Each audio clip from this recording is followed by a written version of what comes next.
Hi guys, welcome one and all to a Talking Bollocks special. Thank you very much for allowing me once again to be in your ears. So, although this will slightly date the podcast, there are some bits and pieces going on with the Talking Bollocks back catalogue at the moment. If you can't find it, everything is on YouTube. Everything will start coming back through your app again. Just doing some, we're basically moving servers and trying some different services behind the scenes. So that would just be interesting to see how that develops. Anyway, welcome to, I haven't done one of these specials for a long time. And I've been working on this one for a very long time. Because initially, some of these interviews took place a while ago. So, for instance, let me get the date up. Jason from Akercocke, that was... I haven't even got a date on that. So, sorry about that. But some of these stretch back a few months. And I'm going to play them in the order they were done. You've got some really interesting views from, people like, performers like Jason from Akercocke, for Ol from Evile, and it's I hope you find it interesting. The whole point of doing this is obviously mental health is something that we all need to talk about. Something I've had my battles that I've been very open about. And this is really just a selection of people coming together that I thought would have a conversation. Well, Jason volunteered straight away, as did Ol.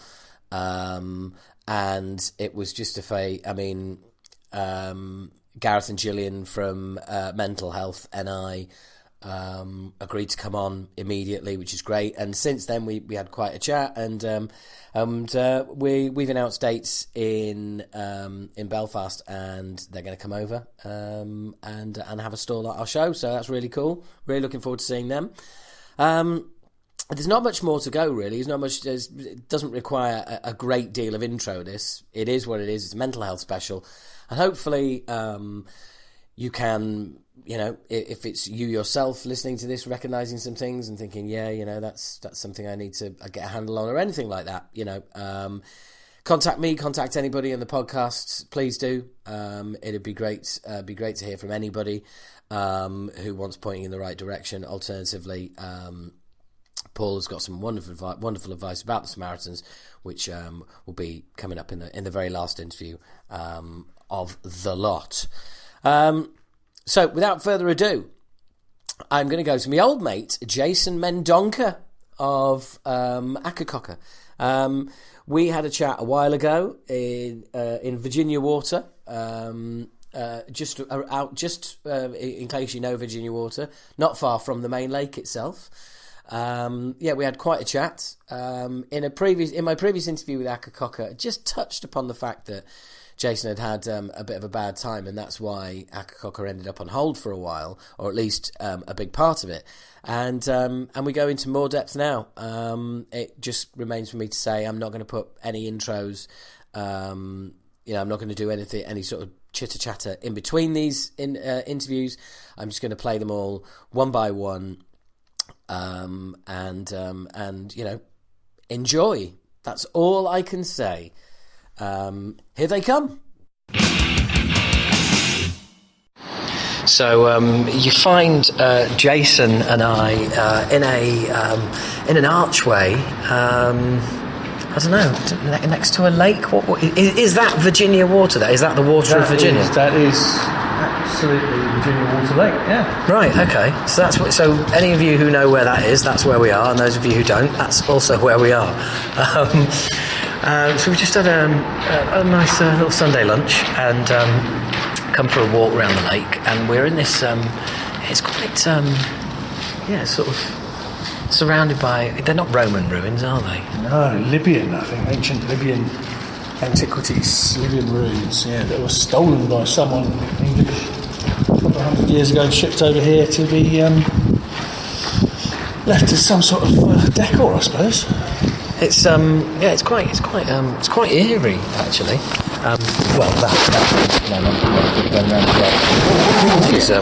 Which isn't eerie at all. That's quite a sort of yin yang point you got there. I like to think, you got the sort of necro rooms and really cute dogs. It's quite a nice sort of diametric offset. I like that. Yeah. I like your use of words as well. I'll look them up when I get home.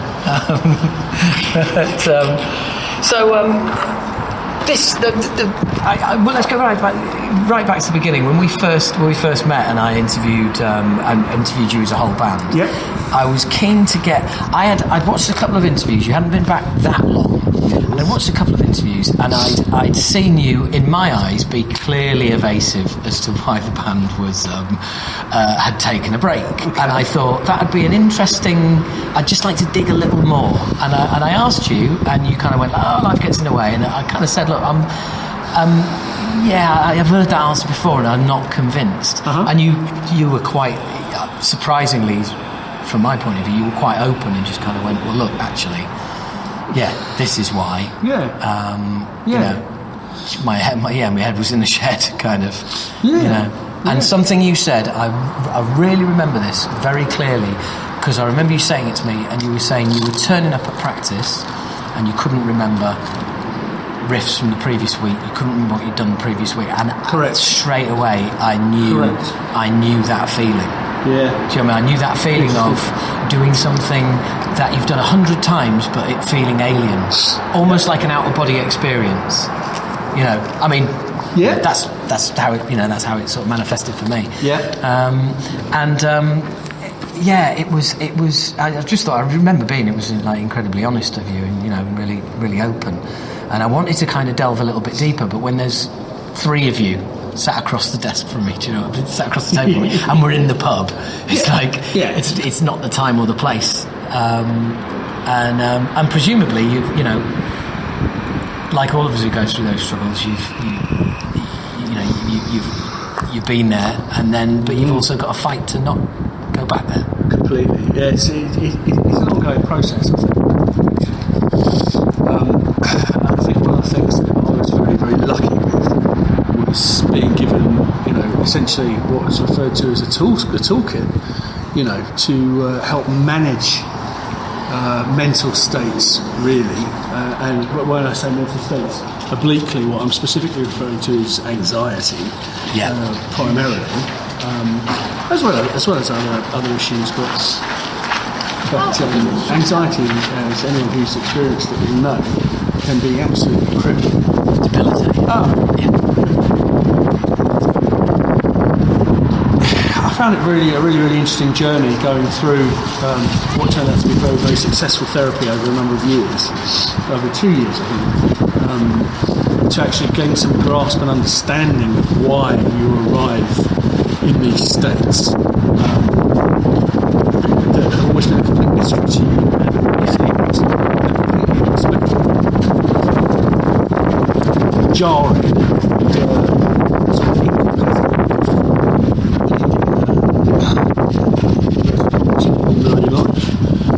So, yeah, I mean, as has been documented, I think where it came from was, for me personally, was I'd had undiagnosed depression since my teens, and just sort of cracked on and found my own coping mechanisms, some healthy, some self-destructive, mostly self-destructive, frankly.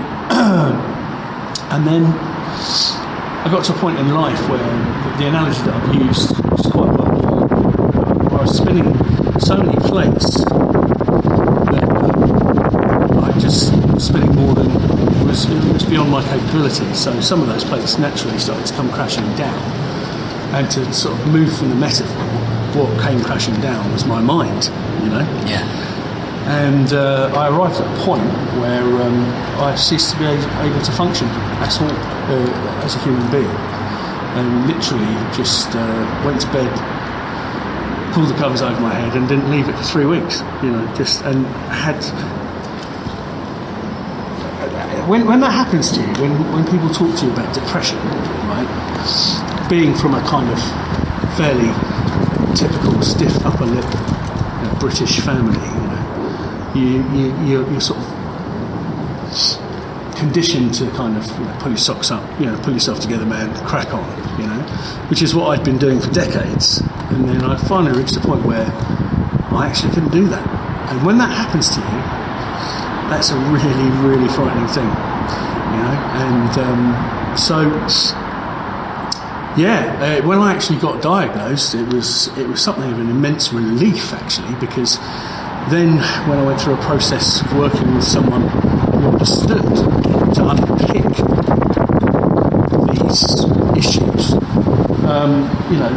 there are a couple of things. Firstly, you gain an understanding, and secondly, you come to realise that it's not just you. Yes. It's not just you, and that's.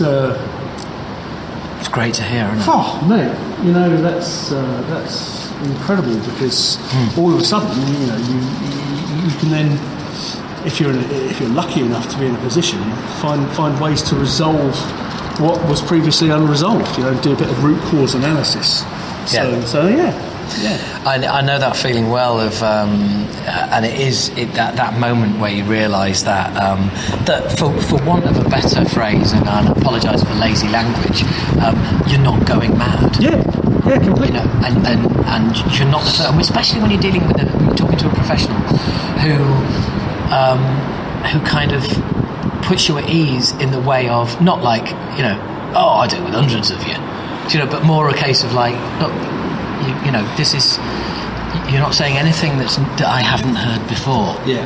And I think for me that was a big kind of like, oh right, because in my own head, in the soap opera that is my own head, I'm the star, and surely no one else has ever been through this, and to just get that normalisation of what is the abnormal, of what you think of as the abnormal, is like that's a big step forward. Completely, and when you're in the thick of it, I mean, particularly with panic attacks, when you have a full-blown panic attack and you get tunnel vision and loud buzzing noises in your ears, and your heart races so fast that you think it's going to explode, and you have this incredible sense of fear, and it would happen in all sorts of banal, ordinary situations, being at work, being wherever, when that happens to you, it's absolutely crushing, but what was explained to me was that this is just like it's intrinsically linked to the fight or flight impulse, which comes from a piece of your brain which is ancient, right? Yeah. The amygdala, right? And the amygdala is programmed to do that. It's the animal part of your brain that gives you that fight or flight impulse, that huge rush of adrenaline of, now I'm going to cope with an enormously stressful situation. But what it does is it misfires. So when it misfires, that's when you get that kind of space shuttle kind of meteoric sense of panic and turmoil. And the best part of it was working out that there are ways in which that can be managed and ways in which you can address that so that it doesn't happen anymore. Thank God there is a way out. And this is one of the things that I've not particularly been wearing my heart on my sleeve and running around and shouting from the rooftops about it, but at the same time in gaining an understanding and actually transcending that state to make my life more manageable, I've found that I'm happy to talk to anyone about it, because I think normalising it in a sense and helping other people realise that it's not just them is perhaps some small part of beginning a healing process, maybe. Yeah, absolutely. I think, and you use the word normalise. I think that's incredibly important, because the word that you most associate with things like this, we're still at a stage of society where stigmatise is more is more the word attached to it. And there's something I regularly post through our social media, which says about people suffering from depression, anxiety and panic attacks. Asking for help, does not make you weak. It means you're just tired fighting for so long. Absolutely. You know, and it's debilitating, and to the extent where I think, unless it's something that you've been through, it's very hard to describe or to even imagine. Completely. You know, life is full of relationships, right? And like interpersonal relationships, professional relationships, and as you say, if you're in a situation where you've not experienced that, then you've got no real frame of reference. It's very, very hard to imagine.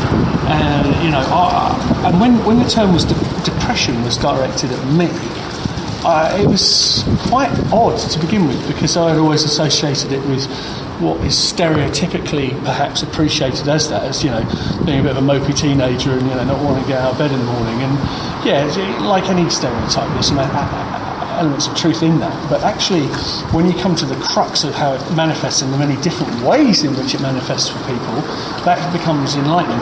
You know? Yeah, absolutely. Yeah. I mean, I you know, actually getting diagnosed, it's actually saying somebody saying, look, you know, this is what you're suffering from at the moment. For me, again, was a big thing, because it was like, right, okay, this doesn't just exist inside my head. This is you know, this is a known condition. This is something that is treatable. I mean, I remember I'd spent my entire life looking. There'd always be. I'd always look for big things I could do that would change my life, like, you know, buy a new car, change job, which was a particular favourite, and all these big things. Move out, move somewhere else. And then what I didn't know, that these were all my. I was trying to externally fix an internal problem. Yeah. You know. Yeah. And when at the point in counselling where I realised that actually the fix wasn't as big as I thought it was, you know, and that there was a way out. The first time I realised I just broke down in tears. Yeah, you know, completely. Absolutely. Because it was, for the first time, it was somebody saying to me, oh no, there's a way out there. Yeah, it's all right. Yeah. And we can fix this. You know, you work with me and we can do this. And it's funny, I think the treatment process is well, multifaceted. I tried 3 times, twice before I got healed. You know, once when I was in my late teens, I think once when I was in my 20s, and it just didn't work. And there were a number of reasons for that, which we don't need to go into. But when it did work, it was because A, I found I was lucky to be introduced to the right healer, and B, I committed to it 110%, you know? Yeah. Go, get on the roller coaster, cling on, and go right through it all. Yes. Because if you don't, there's going to be aspects that aren't covered off, and your chances of success are going to be greatly diminished in my uneducated view. You know, that's certainly how I view it. But that feeds into a wider point, which is that whilst I think, you know, it's laudable that people are more open to speaking about these things, and I think in professional environments there has been something of a shift and an acceptance of mental health issues being something that should be acknowledged in the same way that physical health issues are. I also think it's tremendously sad that I think it's a lottery as to how people can reach assistance and help in overcoming their condition. And that, you know, we talked earlier about the postcode lottery of the NHS and whatnot, a fantastic organisation, I hasten to add, but, you know, mired by so much that I'm not going to go into a socio-political rant now, but mired by so much. And it's just unfortunate. Like a very close friend of mine who's recently been right through the mill, you know, ended up having to pull all sorts of stunts to seek the assistance that was right for him, for his particular health condition, that included kind of fabricating an address to get into a region where there was a specialist who could, and so on and so forth. You know, these are extreme lengths, and if you're lucky enough to have the wherewithal to be able to overcome those sorts of organisational challenges, then great. But how many people out there who are absolutely desperate and at their wits' end, are unable to receive the care to overcome their illness, and that's something that it's stated the obvious, isn't it? It still needs a tremendous amount of focus. Well, I was, funnily enough, I actually had the almost the opposite experience, whereby I'd been paying privately for help here and there for a number of years. I was self-employed and couldn't afford it, and ended up throwing myself at the mercy of my GP, who recommended me, and it's not recommended, is it? It's that other medical word, but I can't remember right now. Referred. He referred me to the NHS, and they spent 20 minutes on the phone with me, and I ended up going down a different route of treatment entirely than I had been, and that turned out to be the one. That turned out to be the so I actually got, I got well on the NHS. Wonderful.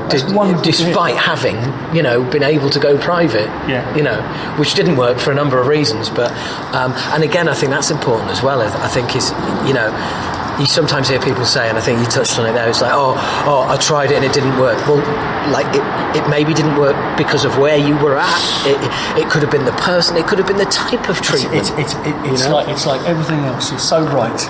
And, if at first you don't succeed, try and try again. For me personally, the exact opposite was true. Private counselling was what turned me around. Right. Actually, that's not wholly true, but the large part in processing the root causes of how I got into the muddle of where I got to as a human, that was dealt with privately. The health system, the National Health Service did play a part from a medical perspective, but equally, I found like local community mental health teams to be less compassionate than the police. After one particularly severe episode, I woke up on my sofa to find two policemen staring down at me in my living room saying, "Are you all right, mate?" And in sheer terror that I was about to be sectioned, which scared the crap out of me, I engaged with these two officers and ended up with a referral to the local mental health unit. And these people were just, I had a very bad experience with them. They were really unhelpful. They seemed bored, frankly, like I was an inconvenience to them. And I'm not so stupid as to tar all mental health professionals with the same brush, but I think that's indicative of the fact that, particularly juxtaposed with what you've said, it's luck of the draw in some cases, But you're so right. If you don't get the result straight off the bat, or you have to try a bunch of different people and a bunch of different agencies, the important thing is to keep reaching out, and keep talking about it. I think as men particularly, people generally, but men particularly, I think are particularly bad at reaching out for help. Yeah. Because of the kind of masculine stigma around weakness, and being weak, being perceived to be weak, But I can't stress vociferously enough how imperative it is that you if you're in that state, especially when you think that you might be a danger to yourself, the thing that you must do is reach out. I think you're absolutely right there, and I think it's the biggest killer of men under 50 is themselves, and I think there is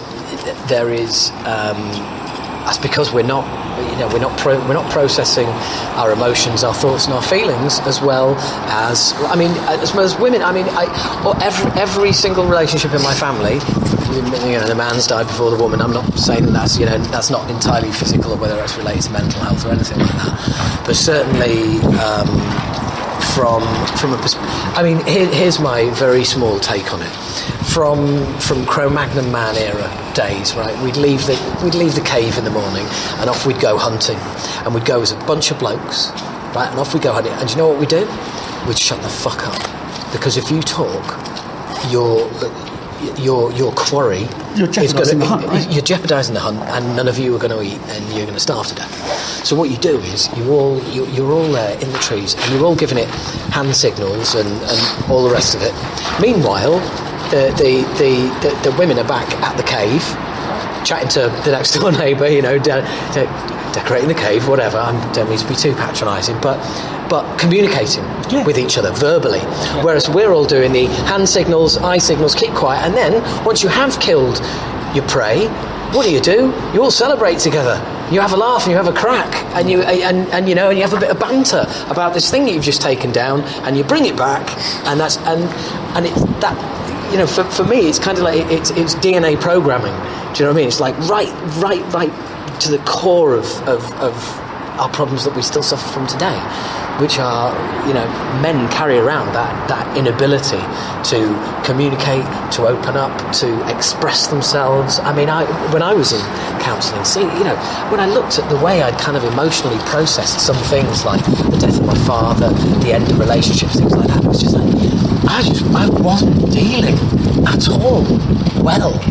Yep. And something else that I found on the other side of counselling and being in the middle of counselling as well was the effect I was having on others, the effect I was having on others around me, and how I've managed to improve their lives by improving my own. Yeah, absolutely. I mean, it's so multifaceted, but I think you summarise it really, really well. And I know that to this day, but hopefully less so, I've been incredibly difficult to be around, and for reasons that are invisible to other people because you're holding it all inside.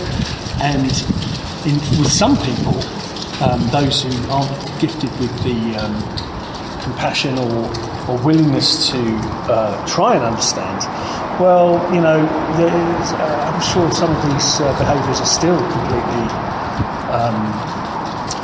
intangible to them and inexplicable.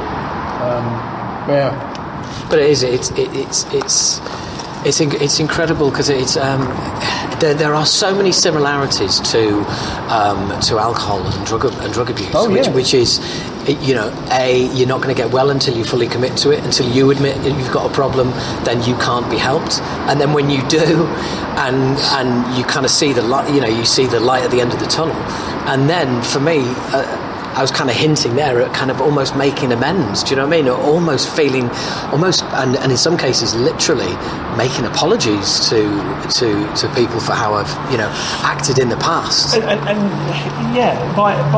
By any means necessary. You've got to commit by any means necessary. And I think I have apologised to people in the past, and I was amused on one particular occasion, someone I treated particularly appallingly, in my view, when I did go to them and say, look, do you remember this incident? I've never said this, but I really feel I need to get this off my chest. I'm so sorry. I'm really... And they went, what are you talking about? Happened to me. What are you talking about? I don't... What? Yes. And I'd agonised over that for years. Punished myself, and it was... I'm not saying it was all in my head, but I think the thing is that when you're not well, your lack of perspective, it shifts, and that feeds into things like catastrophizing. Yes. Which is something that can be managed, can be treated. You can learn skills to stop yourself from behaving in that way and taking things that other people might brush off, without thinking, and letting these ideas dominate your life, and dominate how you conduct yourself. I had the exact same experience. 25 years had passed, and I met up with some used to be friends, and I'll tell you the full story. Not here, but I will tell you the full story. And a subject, something came up and discussed it, and I was like, well, that was actually, I was on the other side of it. It wasn't the way I acted; it was the way they acted, and it absolutely, it was horrendous. And they brought this time of life up, and I said, well, not so much. And they were like, oh, what was that? And I explained everything, and they just looked at me with this blank face like, I've got absolutely no memory of that whatsoever. I don't. And what was terrible was that they were starting to feel guilty for not being able to remember. And it's like, no, it's really, you don't, that's, what you've said there, that's helped me. That's absolutely fine. Yeah. And that's you don't need to feel bad. But it was so insignificant in their life. But for me, for some reason, it had burrowed in like a tick, and it was working its way out of my skin 25 years later. Yeah. And it's all to do with, it's all to do with things that just I genuinely thought I was absolutely even keel. I'd built up this complete identity, which now I don't even recognise. Yeah. And there is some truth in my case where people who know me extremely well have said that the changes have been noticeable. And I think when you go through a kind of cycle of boom and bust, a cycle of like immense highs and tremendous troughs, that sort of ping-ponging from the poles, once that goes away, then it's only natural and logical that you then do become perhaps more perceptibly on an even keel. But for me, I think playing in bands, and particularly in bands that have largely focused on very aggressive, angry music, for me, it has always been a catharsis, and it tapers into why I was so reticent initially to get the band back together. Was because that cathartic process of being able to get up on stage and vent my anger, totally unleash my inner rage, whilst doing something that is constructive, didn't, in my mind, hurt anybody. Yeah. And it was. It's funny. Dave and I still talk to this day about death metal therapy. It's like you get together, you make this tremendous din, and you can be a really fucking angry person, but you're not really hurting anyone. But whilst it's unprocessed, you're still hurting yourself. Yeah. And so, in the years that I was away from music, I changed so radically inside my own head that when it was suggested that we play again, there was an initial reticence because I said to David, I'm not that person anymore. Yeah, it was all tied together. Yeah. That's then, and this is me now. And there's I don't want to dwell on it because it sounds like a load of self-indulgent claptrap. It's not very interesting even to me. But there was some work to do around realising that the focus of what we do could be shifted to make it reasonable and viable to participate in music making activities, perhaps for better reasons, or certainly different reasons, new reasons. Yes, yeah. And being I know. I mean, I got well around probably around 2012, I think, 2013, I think. And I know that if I hadn't gone through, for me it was CBT. If I hadn't gone through that and really got a hold of what was going on, the whole acid rain thing would never have happened because I wouldn't have been able to take it. Yeah. Every slight kind of every sort of obstacle that would fall in my way, I'd have just crumbled. Yeah. And not only that, I wouldn't have been a fit person to be around. No. Do you know what I mean? It's like, okay. Do you want to come and I'm putting acid rain back together? Do you want to come and do it? And it's like, Jesus, I don't want to be around this guy. Yeah. Whereas, it made a difference in so many ways. And we released the song, which is autobiographical lyrically, called "The Man Who Became Himself," which is kind of how I felt at the end of the process. It's like, wow, I think this is who I was actually. This is who I've always meant to be. Yeah. I've for some reason along the way, I got sidetracked, and I got these tools that I thought were helping, and once upon a time they might have done, but long term, that knife is dull now and it don't cut no more and it's not any use. The thing about it's really interesting. The thing about what you made me think of is that I used to shake a lot, and one of the things that would happen is I'd find myself in a situation and I'd start physically shaking.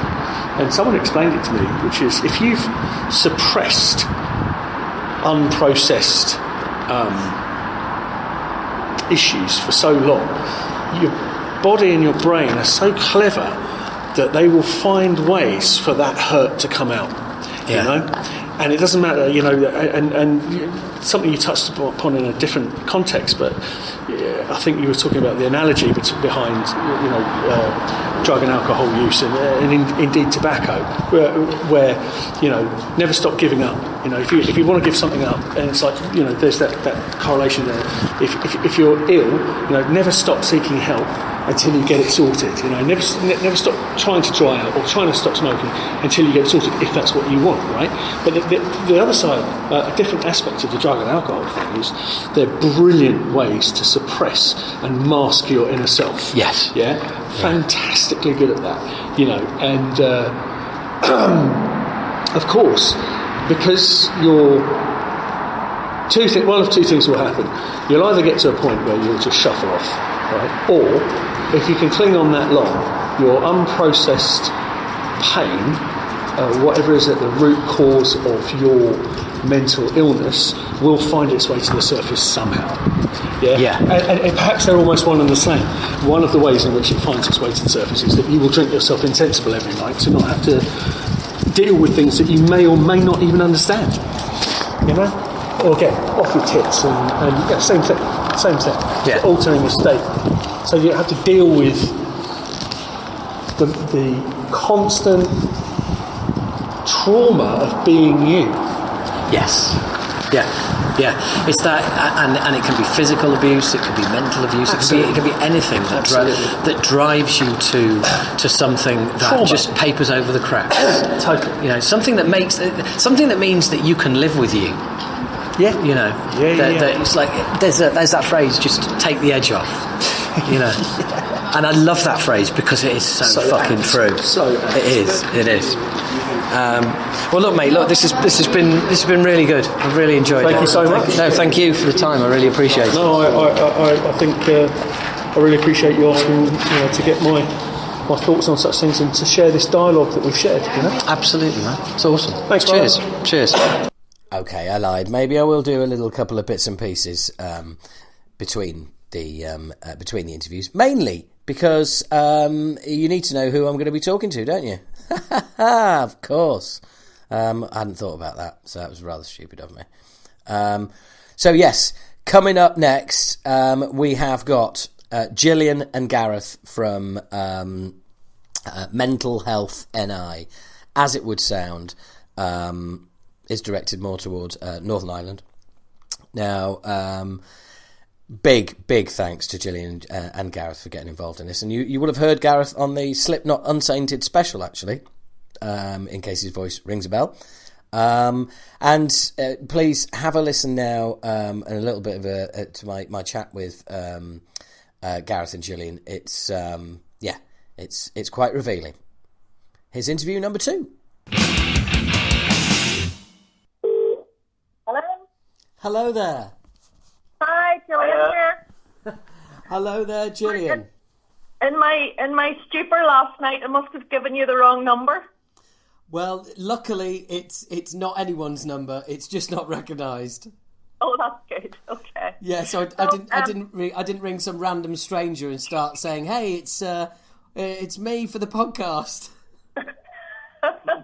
That would have been a bit embarrassing. No, as you can probably tell, we got in a bit late last night. We were out at Metal to the Masses in Belfast. Right. And it was a very good night, but late one as well, So we're. I know what you're getting at. Are you trying to tell me that the two of you might have had the odd shandy? Well, I don't actually drink, but it was just a late. You've got no excuse. You've got no excuse then. Yeah, we've got the Cocoa all right beside us, just in case. But I'm here. So It's H. Do we call you H or You could call me Howard, or... anything you like. Call me Howard. Call me H. Call me you annoying bastard at the end of the phone. Whatever it is, it's absolutely fine. Okay. Well, I'm here. So I'm here with Gareth. So I'm Gillian Cansanaho, and I've got Gareth Ruddock here. And Gareth is one of my on the core team of Metal for Life. So Right. There's another guy as well called Chris Mulholland who's not available today. So we're quite a nice small wee team at the moment. But I just thought it would be good. Gareth, I don't want to drop a minute here, but Gareth plays in a local metal band here, and he's been on the scene for, decades. I don't want to tell you what age he really is, but... 25 years. Yeah. So he's been on the scene for a while, so he's a great advocate for Metal for Life too, so I thought it would be worthwhile for you to be able to speak to both of us, Yeah, absolutely. Well, look, and let's dive straight in, because you've introduced yourself and Gareth there quite nicely. That's okay. Well, I mean, before you start, if you just maybe want to tell us a wee bit about what you do. I haven't had any time to listen to any of your podcasts or anything like that, but... Basically, my podcasts are all pretty light-hearted. I mean, I sing in a band called Acid Rain. I've been doing stand-up for 25 years. Okay. And so it's kind of like a light-hearted take on the last month in metal. Every month, get various people on from the music world to to talk about whatever it is they want to talk about. Okay.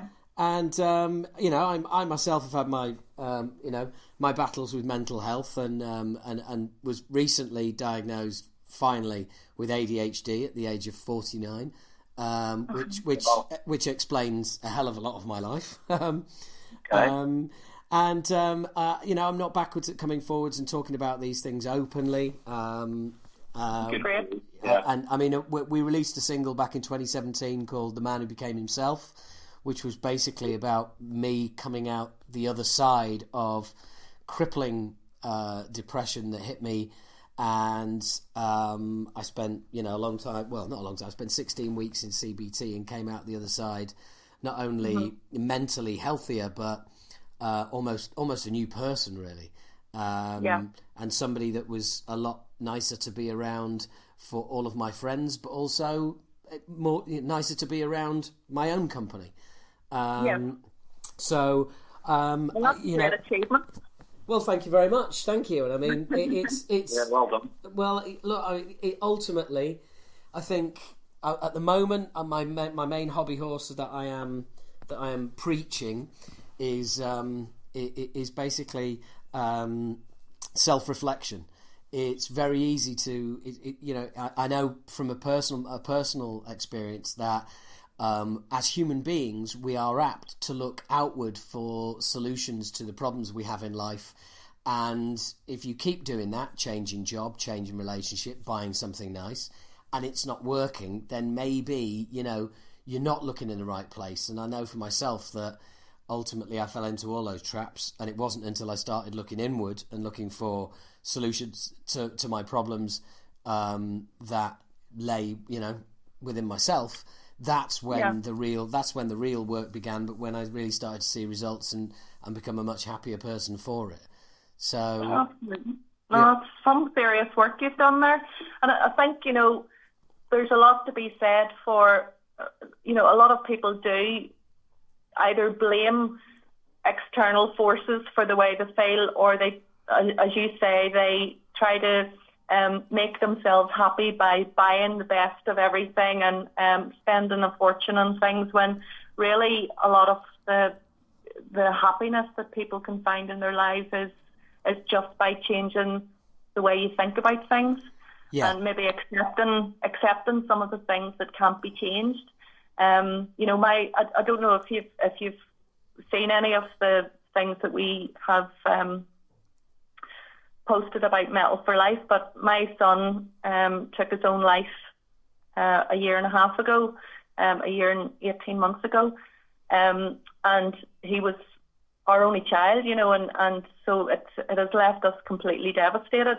And at that point, you have to decide whether you want to live with what's happened, and accept that there is literally nothing I can do to change that situation and bring him back. So you have to decide whether you want to find a way to live with it, with the help of other people, of course, or go along with him. So it's powerful. I think it's inspirational to hear other people's stories like your own. To show that people really can make a difference just by the way to change their thoughts. Absolutely, and I didn't realise that, and without. Well, I'll explain that whenever you start your recording. Oh, don't worry, we're well on the way. We've been recording for the last 10 minutes. So oh God, and no, not at all. And don't worry, it's usually at this point in all my interviews that someone says something like that, and I say, "Oh, I have been recording," because despite the fact I've been doing this 4 years, I still haven't remembered to tell people as soon as the call starts that I'm recording. So I'm the one to blame here. Don't you dare feel stupid at all. I am the one to blame. Okay. Well, I'll explain it properly then. So, Metal for Life has been running for just over a year, and as I said, my husband Afi and I had one son called Danny, and he was quite big in the metal community here in Northern Ireland. He played in a band called Shrouded, and he had a very short period of depression up until the age of about 22. He was a really laid back, highly intelligent, happy guy, and he just had this massive passion for metal, and melodic death metal was his particular genre.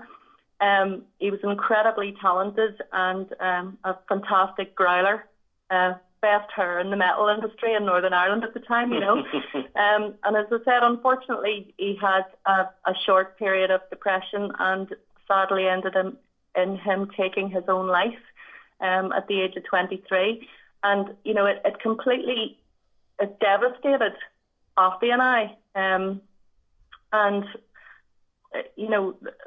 there's just no words. It took us a long time to actually find the words for what had happened to us. And we've had our own counselling and our own support groups, support mechanisms to help us to deal with that, and we're very, very grateful for that. But it also, Danny's death left a huge mark in the metal community in Belfast in particular. He was a really well-liked guy, very popular guy, and it just devastated the whole community. And I think what we realised then was, as people were coming around to support my husband and I, we also, of course, became a magnet for other people to explain to us that they had struggled with their mental health as well. And so we realised there was an opportunity to try and make sure other parents like us didn't have to go through the same thing. So we decided to start a mental health support group, and it became Metal for Life NI just over a year ago. So it's something we're very proud of, and probably didn't realise that it would escalate as quickly as it did. But I've been very lucky to have not only my husband Afi, but guys like Gareth and Chris, and lots of other people as well, working in the background to really make it work. And I suppose it shows the passion people have for situations like Danny's, and situations like our own, to really try and come together and make a difference to the mental health of our community. Well, that's an incredible story, and thank you very much for sharing that with myself and everybody listening. I don't want to presume anything, but is there a feeling of that you're honouring his memory with all of this work that you're doing? Absolutely. Danny's with me every single day. I talk about him a lot. When I was explaining that last night, we were at Metal to the Masses in Belfast, the final, and we were, the whole place was packed. It was in a bar called Voodoo in Belfast, which is one of the favourite haunts for the metal scene. Yeah, I know it well. We played there in 2015, I think. Well, we were there with Simon Hall from Bloodstock, who was chosen Simon very well last night. And it's run by James Loveday, who runs the Distortion Project. I'm sure you know him as well. Yeah. And it was there was an amazing feeling when we were there, because so many people were talking to us about Danny, because his band Shrouded won the Metal to the Masses final 2 years ago. So there was an amazing feeling that he was there with us. Lots of people talking about him. Sadness mixed with just a real feeling of community. And that really keeps me going and inspires me, as well as other people too. So it's just a fantastic feeling. And I think when there's such a shock of what happened to Danny, I think people do have a tendency to sit up and say, right, we're not going to stand for this anymore. And let's, show ourselves in our true colours and start talking a bit more about mental illness. And I was just saying to Gareth earlier, we had so many people coming to talk to us last night at our little merch stand about wanting to help support us with Metal for Life, wanting to help promote us, and even people just coming and asking what we did, and perhaps thinking about joining us in our support groups. Yeah. It's not fascinating. It's just incredibly heartwarming to see people coming around us, and I hope it never stops. Well, it's also I think it's testament to the fact that this music that we all love so much is more than music. You've used the word many times. It's a community. It's a subculture. It's a way of life, and I think that being able to combine metal and reaching out to people about mental health is a very powerful combination. Because you're right, we just need to make it not just more acceptable, because I think it it is becoming more acceptable to have these conversations. Hence, we're doing this right now. But I think it's making people realise that it's not just acceptable; it is essential. It's certainly if you are if you have struggles of your own. What you were saying earlier, or rather, what I was saying earlier about constantly looking outwards for ways of feeling better, such as changing jobs and relationships and buying stuff, or as it's classically known, certainly amongst men, it's it's the old midlife crisis. He's left her and gone off with her, and he's bought a sports car and all the rest of it. And it's like, yes, he's desperately trying to like himself because he's got issues he hasn't dealt with. Yeah, that's exactly right. Mm. And of course, I'm no way in decrying it. I'm not saying men's mental health is more important than women's mental health. Not at all. But without a doubt, we do have far too many men committing suicide, and it's clearly because they are not addressing issues that they should be. But it's that's not something that's unique to men. We all do it. And anything that can make that can encourage an atmosphere of communication, and people should be proud. My feeling is people should be proud to talk about this stuff. Should be, yeah. I'm not kind of, I don't know, I'm not sort of getting on my soapbox and saying, look, I did it, you can too, and all that crap, because ultimately that's not what people need to hear. All you can do is just talk about your own experience, and hopefully when people hear that, something, a trigger goes in their mind where they go, right, maybe it's about time I did something. One example I always use is moving from job to job to job, and never really feeling like you fit in, and really enjoying the first 6 months, 9 months, but then ending up in the same place. And it's like, if you've moved to 6 or 7 jobs and it's still the same, then there's only one thing that connects those 6 or 7 jobs, and it's you. So yourself, yeah. yeah, so you need to get to work on yourself instead of just constantly changing jobs and thinking that it's everybody else. No, that's right, and I think certainly, I mean, one of the things that we found the barriers is that people don't realise that it does take work to actually, promote recovery within yourself and to change things and to kind of change your outlook on, your own mental health and what you need to do and how, and being yourself actually does take a lot of work. It does, and a lot of people don't know who they are. A lot of people, have sort of spent their, a good part of their lives trying to fit in with other people's expectations or trying to fit in with what, I don't know, society or media or anything else that's, the things we get bombarded with every day. And they're trying to fit in with that. And at no point have they actually stopped and thought to themselves, well, who am I? What do I actually want? And, what can I do to get to where I want to be? And it's very, very difficult, especially now when we're, as I said, we're constantly bombarded through social media platforms, the mass media, all that stuff about, these kind of concepts of what is an ideal life and, these kind of being perfect or being, that somehow all this kind of materialistic stuff makes you a better person, when in actual fact it doesn't. And as Gillian alluded to earlier, a lot of the things that will make you happy, very often they're things that you can do yourself, and very often they don't cost any money either. Yeah, well, as a Yorkshireman, that really appeals. Well, nettlers aren't well known for having a lot of money, Yeah. Yeah, exactly. I think there's plenty of even the musicians that are in, any musicians, but musicians in the metal industry tend not to make a fortune out of what they do. Yeah. They do it for the passion, for the love of it, to express themselves and so on. Yeah. In Metal for Life, we do, in our support groups, we strongly, we allow people to talk and inspire each other and support each other in a completely confidential environment.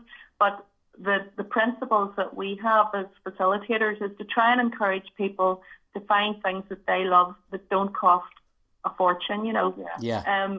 Getting out into the forest, getting back to your roots in the nature, and doing something for someone else that you wouldn't normally do. Even and communication, I think, is really important. I'm generally quite a shy person, and having to, I suppose, put myself in an environment where I'm talking to people on a daily basis, often about very difficult emotions and subjects. A few years ago, I probably would have shied away from it, and preferred to be much more isolated and introverted.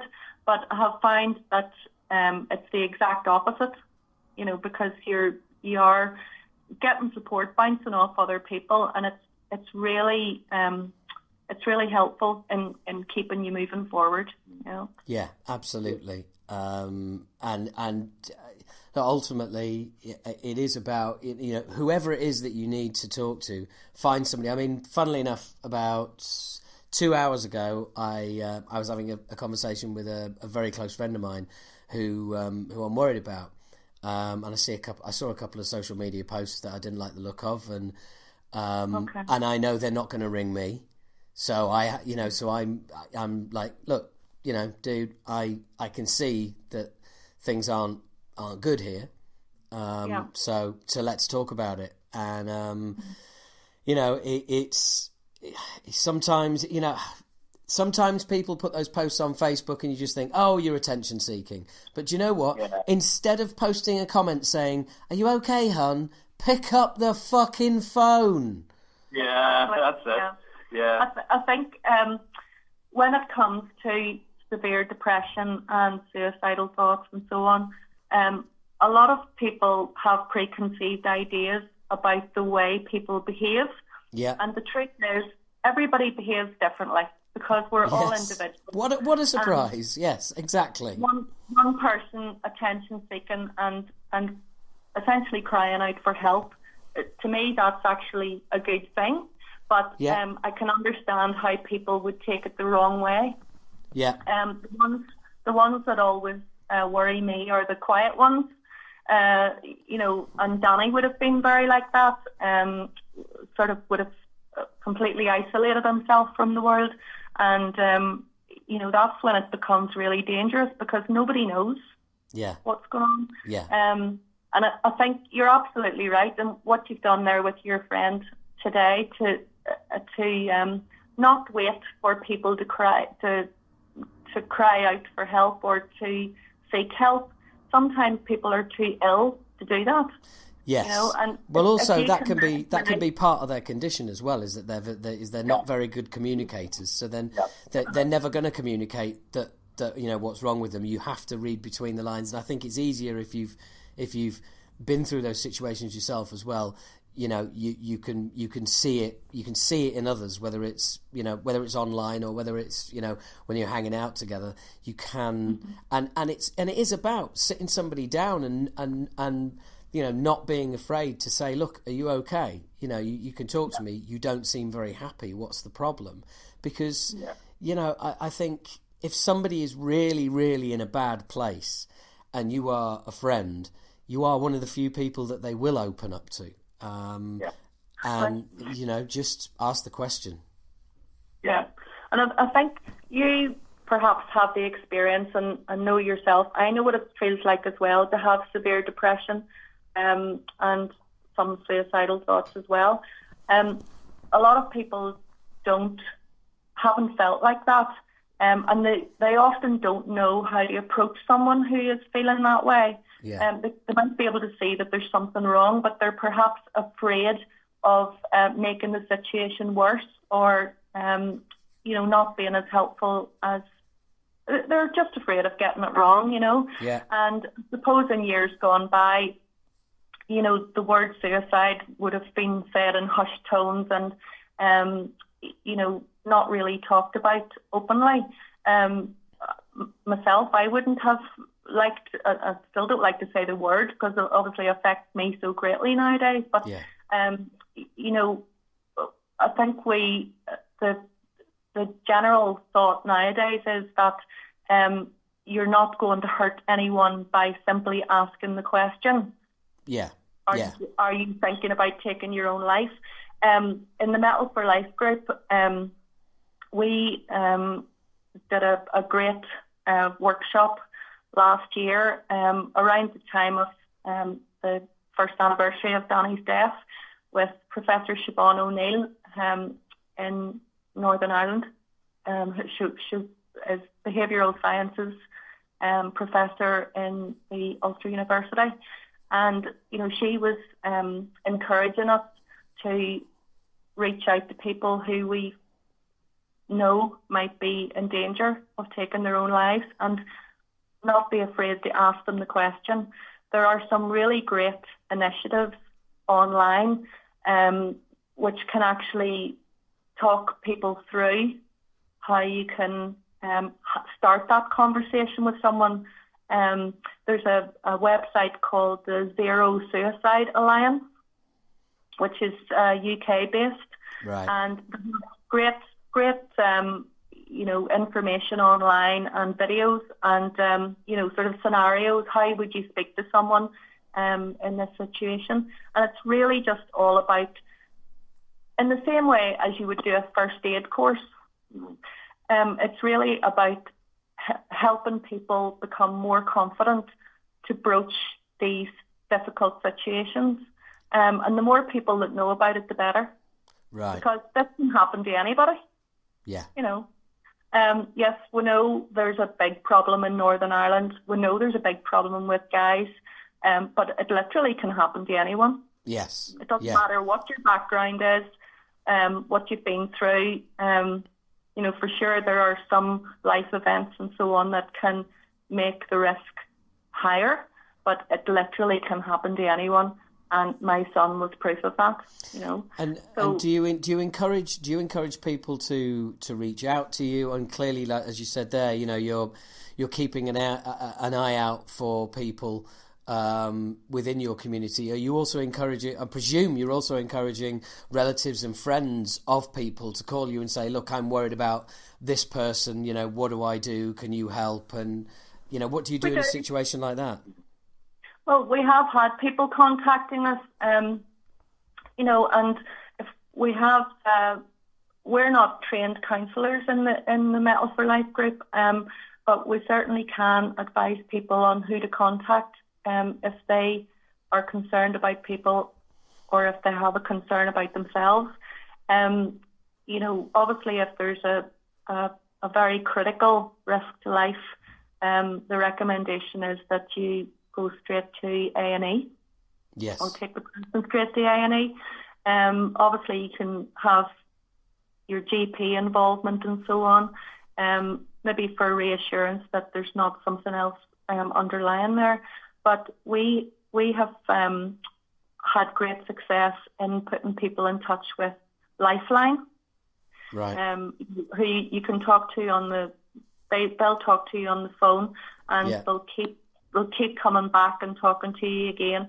And we've had some great success with that they can set people up with counselling sessions and so on. Yeah. Relatively quickly, perhaps more quickly than you would through the NHS.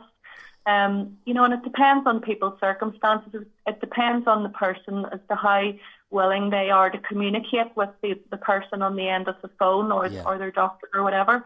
But one thing I hate to see, and unfortunately you see it quite a lot on social media, is people saying, GPs are no use to me, or Lifeline hasn't helped me at all, or Samaritans is, that they're not listening, and those kind of things. Yeah.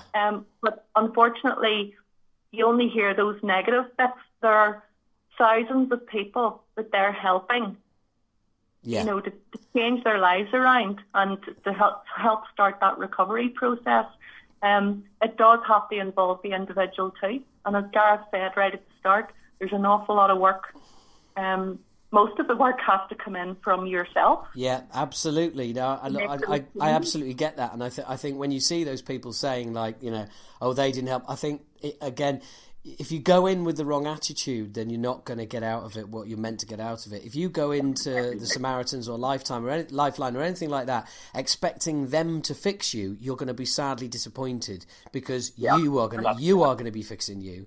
That's the only way that this gets done. Chris, who works with us in the team as well, there's a great saying, that you are your own expert. Yeah. You know your whole life history. You know maybe why you feel the way you do. Yeah. You're also the best person to find ways of making yourself feel better. Absolutely, to expect a counsellor who you've never met before, or a GP who you've seen 3 times in your life, to fix it all for you in a 10-minute session, it's not going to happen. Yeah. So, but I suppose what we try to do in Metal for Life is to make people realise that before the serious depression sets in, there's a lot you can do to help yourself recover, because when it becomes so bad and you're in such a low place, it doesn't matter what anybody says or does. Yeah. And I think that early intervention is critical. Yes. To try and help people to take small positive steps before things get out of hand is really critical. I agree, and I also think that not in all cases, but in a lot of cases, once you do go into counselling, once you start that conversation, things do get worse before they get better. There's a lot of pain to go through before you start seeing the benefits of the work that you're doing. And I think a lot of people go into counselling with really wanting it to work, but as soon as it starts proving harder than they'd like, or it's upsetting them and making them feel worse, then they quit at that point. And it's so important that at that point you just bite down on the gum shield, as it were, and you keep going and you fight through that, because that is when you're going to really do the work that's going to count. Yeah, I think it's often to do with, taking responsibility for things that have happened in your life. Many of which may not be by your own doing. I appreciate that, but only you, the individual, can take responsibility for the way you feel about that. Yes, absolutely. And funnily enough, I want to pick up on something you were saying earlier, which was very interesting when you were saying about recommending people going to A&E. I'm sure there'll be people listening to this thinking, accident and emergency, going in there and saying, oh, I feel depressed, I feel a bit down. Oh God, no, I'd feel like a bit of an idiot. Or it's not really for that, is it? But it's, because everyone's been to A&E, and it's because you've fallen off your bike or been knocked over or fallen out of a window or whatever it is. It's turning up at A&E with an injury no one can see. It's weird. We all kind of judge it in those terms, but it's just as life-threatening as if one of your bloody arms was hanging off. Yeah, that's right. It definitely is. And I mean, I think, again, it comes back to that old thing about, the confusion between, physical ailments and mental illness, where people believe that because you can, get physical cure for, if your arm is broken or something like that that it's the same sort of process for mental health. I mean, a lot of people talk about, the drugs that are prescribed or things like that, like antidepressants and stuff like that there. For the best way I heard it described that should be treated was that, antidepressants are like having a crutch or a plaster of Paris if you've a broken leg. But the only difference being is the natural healing that would take place in your leg if you broke it while you were in the plaster of Paris, that doesn't work the same way with your mental health. There needs to be another process in place there, like counselling, like, seeing a psychiatrist or a psychologist and going through that process where you're talking about things that aren't physical. They're emotional. They're things that are, thoughts, feelings, all the stuff that's going on in your head that has got you to that point. And while antidepressants can help control that and can help, balance you and things like that, there has to be a point where that comes to an end as well. But I think whenever, a lot of the time we would hear about people go to, their GP and they're just prescribed antidepressants, and I think that's all they have to do is just take those and they're going to be better. But it's not, it just doesn't work like that from what we can see anyway. And there needs to be this kind of, people need to embrace more the things like counselling, like support groups, like, just talking and getting the feelings out, because you can't simply deal with those by taking a tablet, I feel anyway. And I think that seems to keep coming across. That's the exact conversation that I had with my friend 2 hours ago. Oh, right. My goodness. that is exactly it. Well, ultimately, it is, to use the broken leg analogy, if we're going to go with that. It's like putting a elastoplast on a broken leg. You're not really dealing with the underlying cause, and you are, you're dealing with the symptoms, not the cause, and all you can ever do, you've got to get to that. You've got to get to the cause. You've got to get to and face those horrendous problems that sometimes people don't even know they have. I've spoken with people who've been in counselling sort of 4 or 5 weeks, and they're like, do you know what? There's, I never realised this, or when I was 12 years old, this happened, and I never realised that, and or somebody who's lost a friend, who's lost a sibling, who's lost a member of their family, and they don't realise that they never processed the grief properly, and that's what's coming back to haunt them. It's just there's so much that goes on in our heads that we have as you said earlier, you're your own best expert, but you're also your own worst enemy. That's true too. Yeah, it definitely is. I think that shows the power of communication as well, whether it's coming from professional support or whether it's coming from something like a Metal for Life peer support group where you're talking to just other people about their own experiences. As far as I'm concerned, any communication you can have with other people will add another level into the way you think about things, and maybe help you think about things in a different way, or remind you of something that happened in your life a long time ago. And it can all help in building your own character and your own resilience to what's happened in your life.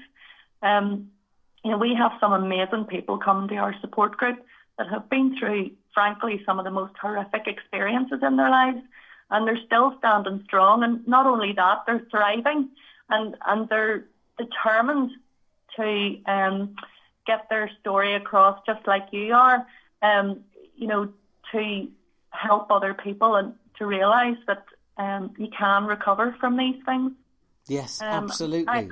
I think not just recover, but actually, for me, after coming out the other side of all the work I did, it was it's the happiest I could ever remember being. It's not just sort of, for me, it wasn't just a place of recovering. It was actually ending up in a better place than I could ever remember being in before. Yeah, absolutely. That's true. Yeah. It's an incredible story. Yeah. It is, and if you can do all the hard stuff, I remember halfway through counselling thinking, do you know what? I've invented my own kind of superhero. I've invented this this character that I'm playing for the world. That just isn't true. It's not real. It's and the minute I admitted that, I felt so much better, and felt like I'd taken all the power that creating this image that I wanted everybody else to see, and it becomes massively tiring, and that's why you end up plummeting. Yeah. I was like, it was. I'd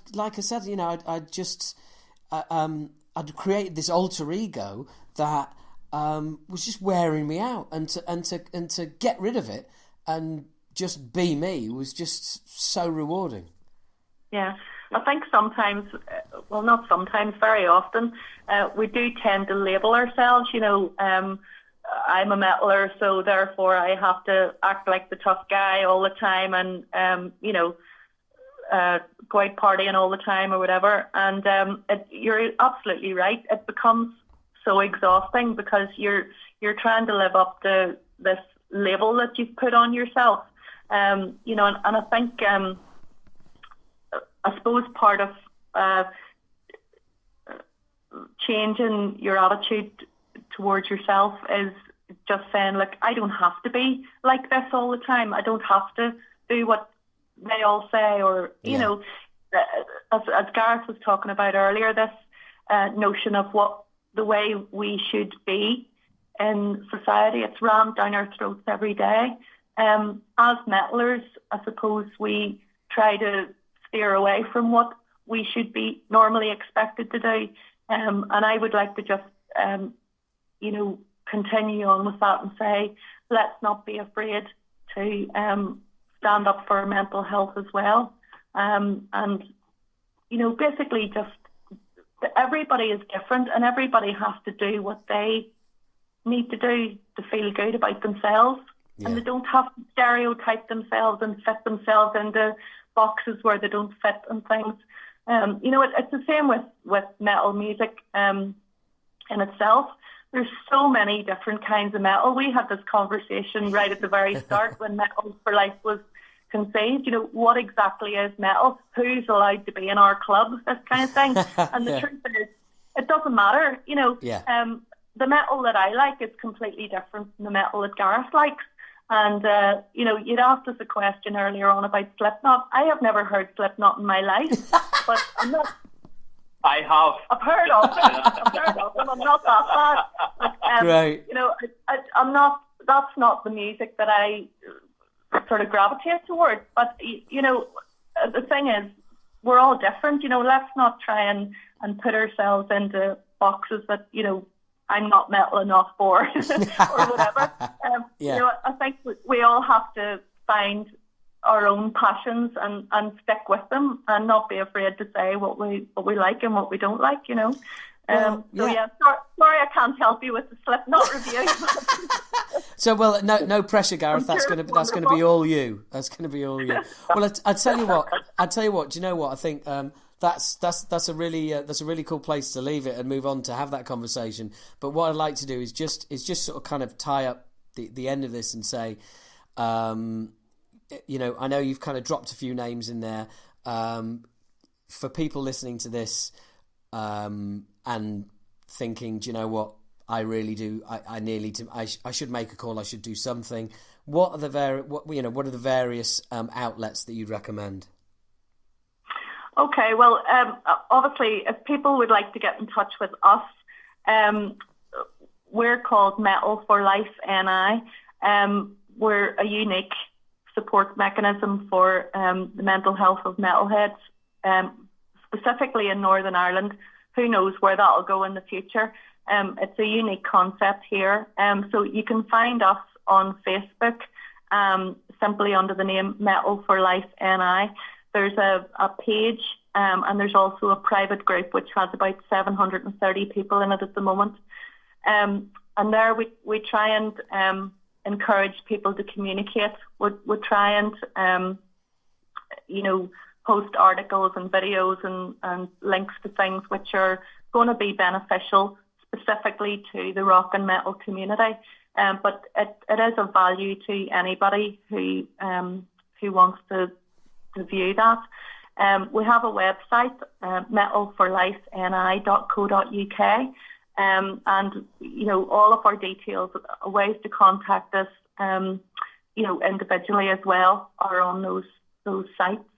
And I suppose we would just, we talked about this earlier on. If anybody is worried about themselves or anybody else, and it doesn't matter whether it's critically, there's a critical worry there, or whether there's just a slight, I'm not too sure what I'm feeling, or I'm not too sure about the way my partner's behaving this month or whatever.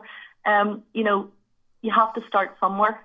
Yeah. And it's better to get that, to reassure yourself by having a conversation with someone who can help sooner rather than later. Yeah. There are obviously some fantastically great organisations. I think part of the problem that I certainly had in the early days was there's so many great organisations, you don't really know where to start. Yeah. I would just,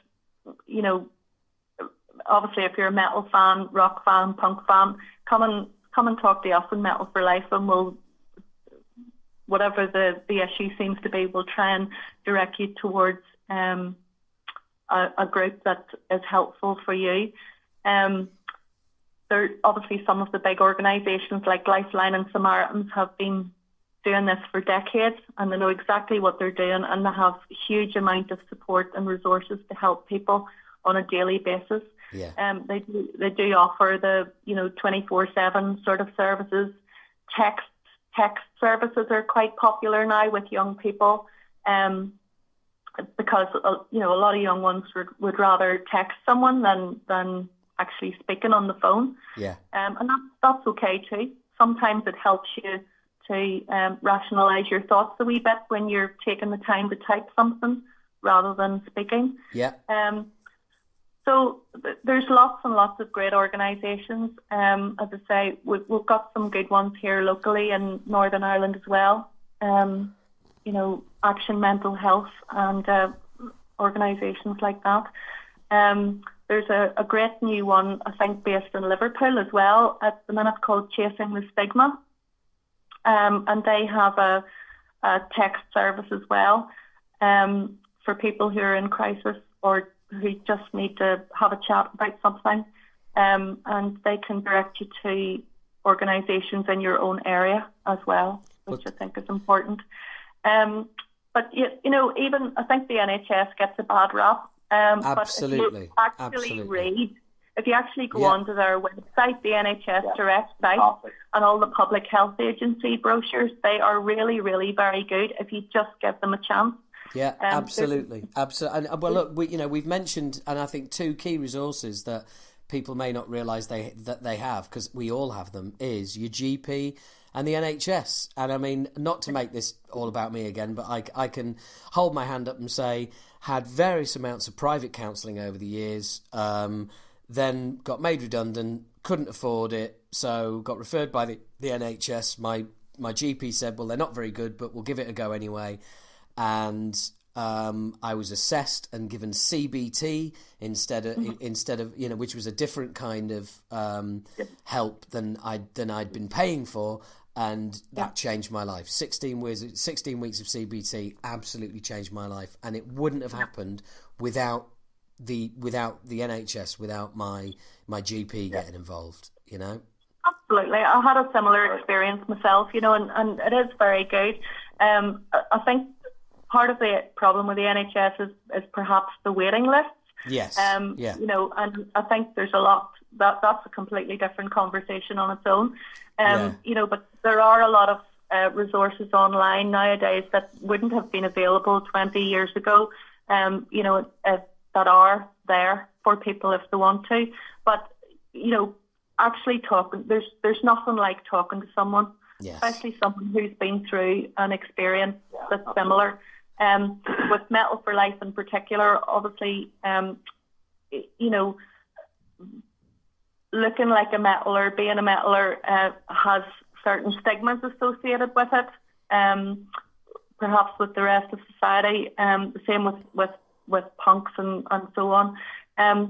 What we try to do is to break down that stigma that's there already about what we look like and the music we listen to. We know for a fact that metal is actually really good for you, for your mental health. And we like to thrive on that, and I think having a group like this where you can bring people together without worrying what people are going to think of you is incredibly valuable. Yes. And it's something that we would recommend to other subcultures as well. If you can try and think about bringing together like-minded people to talk openly about these things, it's incredibly valuable. Yeah, absolutely. Well, look, thank you very much. I can't thank you enough for coming on here and sharing, your own painful, unique and painful story, but also how the positive effect it's had, and the people that you're helping now. A Facebook, private Facebook group of over 700 people who are all, there for a reason. That's an incredible achievement, and hopefully, who knows, one day we'll have heavy metal mental health chapters in on the UK mainland, in every major city, and all across the world. And this can just be the start of a foundation. It could be. Well, I think these often these voluntary groups, there are so many of them, but they usually come for a reason, and that reason is usually some sort of major life crisis. Unfortunately, that's the way it is. But with that also comes incredible passion and dedication to what we're doing. And, there's so many groups available, and, for me, it doesn't matter which group you decide to affiliate yourself with. Yes, the main thing is that you're getting the help that you need and the support that you need, and you're getting it in, confidence and in confidentiality and in a safe place where you can express yourself. And we all love doing that in the metal community. So it's a good place to start, Absolutely. Well, look, Gillian, I can't thank you enough. Hold on there, don't hang up. But for now, thank you both, Gillian and Gareth, for coming on and sharing this with us all. Thank you. Thanks a lot. So, full disclosure, I wasn't aware that Gillian had lost her son to suicide. That did come as quite a shock during the course of that interview.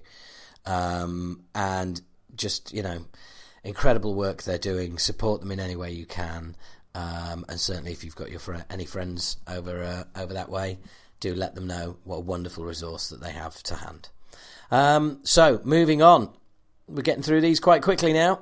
It's now time for me friend Ol from Evile. Yes, we haven't played any gigs together. We haven't toured together, but we have talked quite a lot together, me and Ol, and we've talked about mental health quite a lot. And unfortunately, the original interview for this special went down with my old laptop. But so it gave us a chance to meet up and have a chat again.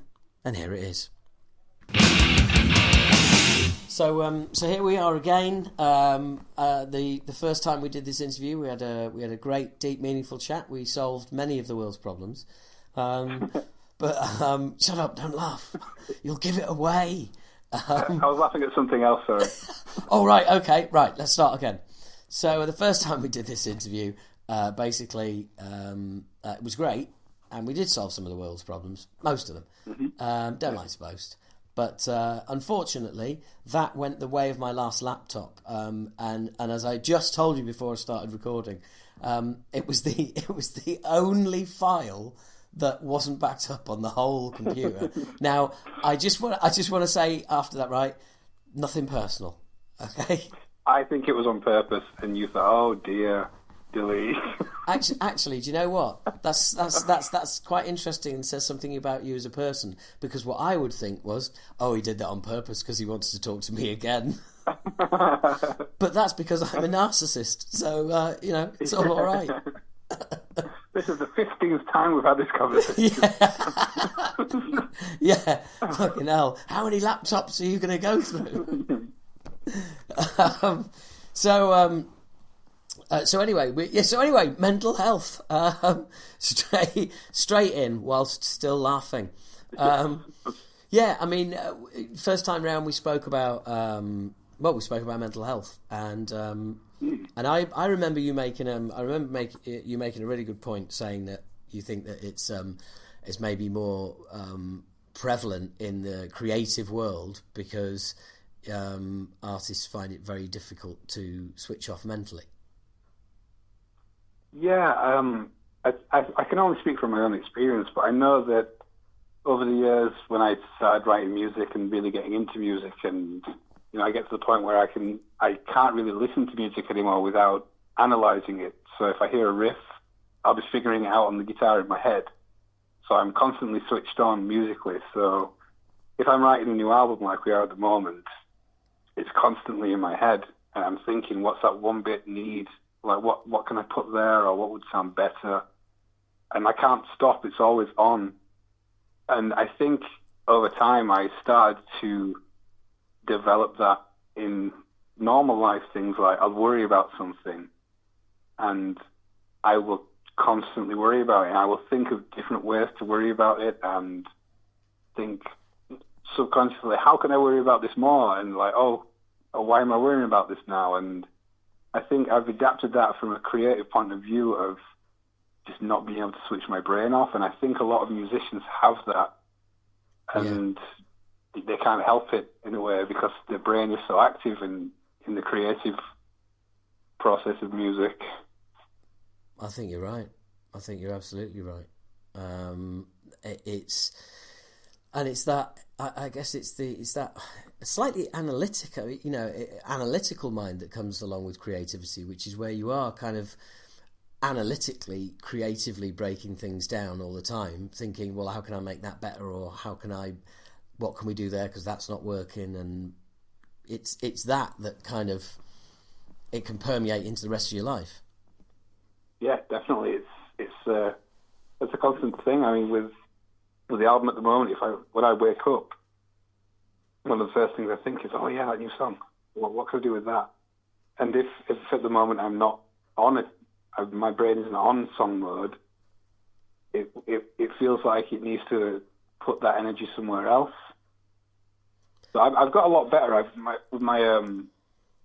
as bad as I used to be. I used to be on some medications and things like that, but I eventually just came off them and went completely cold turkey and just dived into music, and I think I've just found my balance. Yeah. I think everyone has up and down days, but I'm not as bad as I used to be. Yeah, well, I think you're absolutely right. It's about finding balance, and everybody's balance is different. And if there's no sort of roadmap, as it were. You just have to, find it, whatever it is. And for some people, it's remaining on medication. For some people, it's counselling without medication. For some people, it's both. Whatever it is, whatever keeps you on the straight and narrow, whatever keeps your boat afloat. That's the main thing. Yeah, I think especially for men, it's harder to talk about, and I think a big problem is, like, one thing I don't like seeing is when people say talk to someone, and I think that's the wrong approach. I think people should be being told to listen, because a lot of people want to talk to people, but they don't have anyone that wants to listen to them. They don't have an outlet to speak to anyone, so if they feel like that, they feel quite trapped. Yeah. And they have no one to speak. So I'm quite lucky. I've got people I can talk to about it, and if someone has just that one person who's willing to speak to them, listen, I think it can really help. So I think you should stop telling people to talk, and you should start telling them to listen. Really. That's a really good point. I've never thought of it like that before, but I do understand where you're going, where you're coming from, and I think ultimately, however it is, people need to get the help they need, and like you said, if people are willing to listen, when people say that they need help, then yeah, we can move things forward. Hopefully, you said something that I was interested in about how your first thought in the morning being like how can I improve that song and etc. So when you weren't in Evile, and there was a period of then, I don't know what you did, but there was no. Basically, I think I know where this is going. You do, don't you? You do, don't you? No. Was the solo album for your mental health as much as anything else? Not strictly. No. Like, what happened was when Evile finished, I emailed the label just saying, thanks for everything, and it was great. And that was it, really. But they emailed back saying, we'd like to continue working with you and release a solo album. So I kind of didn't have a break in music. So I thought, brilliant, yeah, I can do my kind of Steve Vai kind of Whitley album. Right. And then I did that, and, it was great and came out and blah, blah, blah.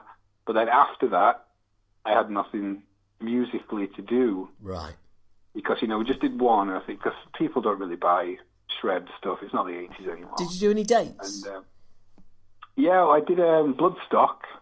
All right. In the Sophie tent, and then we played the Parish in Huddersfield as like a warm up for that. Yeah. But other than that, I didn't really do it because it's a lot of effort to get a band together and learn all the songs, and I've written them really stupidly, and it just didn't work out. But after that, when there was no gigs and there wasn't the second solo album coming up, I thought, I started writing some second album stuff for if anyone else wanted to release it, but I just got a bit stuck on where to go, and that's where I started thinking, what do I do now? Like, I've got no music to write. I was doing some film music for a few like independent projects, but I always need that musical outlet. So when that wasn't 100% there, I noticed that my mind started wandering back into normal life worries.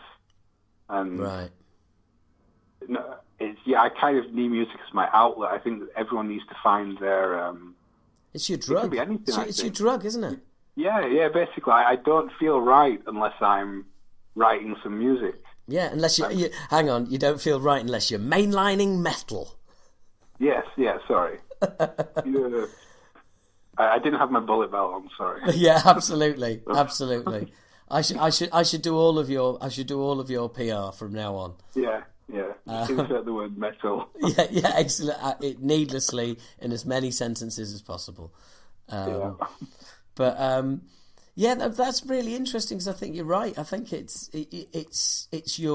how you keep that overactive part of your brain engaged is with music, and if when it's not engaged with music, it's off the leash and it can just fucking storm around and ruin everything. But I wouldn't call it exclusive. I don't exclusively do it to stop having issues. I do it because I need to do that, and that's my thing that I notice. Yeah, no, I need. No, I get you, because it's not just fucking medicine. It's also really enjoyable. That's why I do it, because I love doing it, and it just happens to have bonuses of, being healthy for me mentally. Yes, yeah.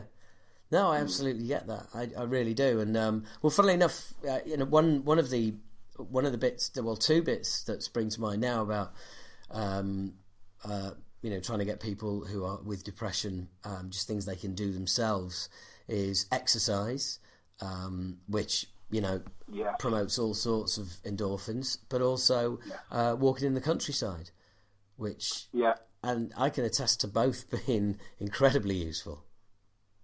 Yeah, I just said to someone on Twitter, I think yesterday, that they were feeling down. I can't remember, but they gone out in nature, and that is probably one of the best remedies for it, just to be out with, I know it'll sound like hippie bullshit, but be out with the trees in the forest is just great. You can't beat it. And exercise, definitely. I mean, because I've always weighed not a lot. I've been quite tall, so it's been hard for me to put weight on. But over the past few years, since I hit my 30s, I noticed I was putting weight on.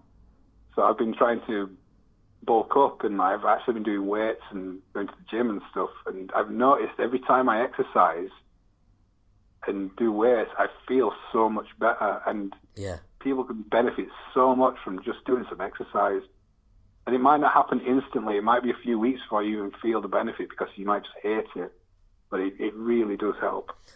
And it's like you said, there's a relief of endorphins there, a release rather than a relief of endorphins that basically, chemically make you feel good. That's what you get out of it. It's your body releasing chemicals to your brain that go, oh, we like this. This is great. I think it's because we're designed to be active. We live in a sit down on the couch kind of world now. We weren't designed to do that. We were designed to be out, foraging, getting wood, whatever. We're supposed to be active people. We're not supposed to be sat down wallowing, because that's what makes you feel down in a way. Yeah. Well, it's definitely great. Well, absolutely. I mean, sloth. Just sitting around doing fuck all. I don't know whose goal that is in life anyway. But it's no good for anybody. Also, socialising, get out. Keep throwing yourself out there as much as you might not feel like it. If you keep saying no, people will stop asking. That's when, and you can start losing friends, and and your world becomes very small. I think a lot of people's problem is they lack the confidence to socialise. But I found sometimes, just pretend to be confident. You'll come across confident, and you'll think, oh, I'm confident now. Okay. well, I don't mean to pry, and feel free to tell me to not answer this question. But I haven't, and I'm interested. It's a subject I'm interested in. Have you ever suffered from social anxiety? I don't know if I have specifically, but sometimes I'll feel like I don't want to be around people, or I feel uncomfortable around people. But I just force myself. I mean, a lot of the things like playing in a band and playing, traveling around. Sometimes you just feel like, oh, I really don't want to see someone. I just want to sit backstage and just wind down. But I think you kind of get stuck in that, and I don't like doing that. So I always try and make an effort to even go out if I don't want to. Because it's better to do that than just not be there.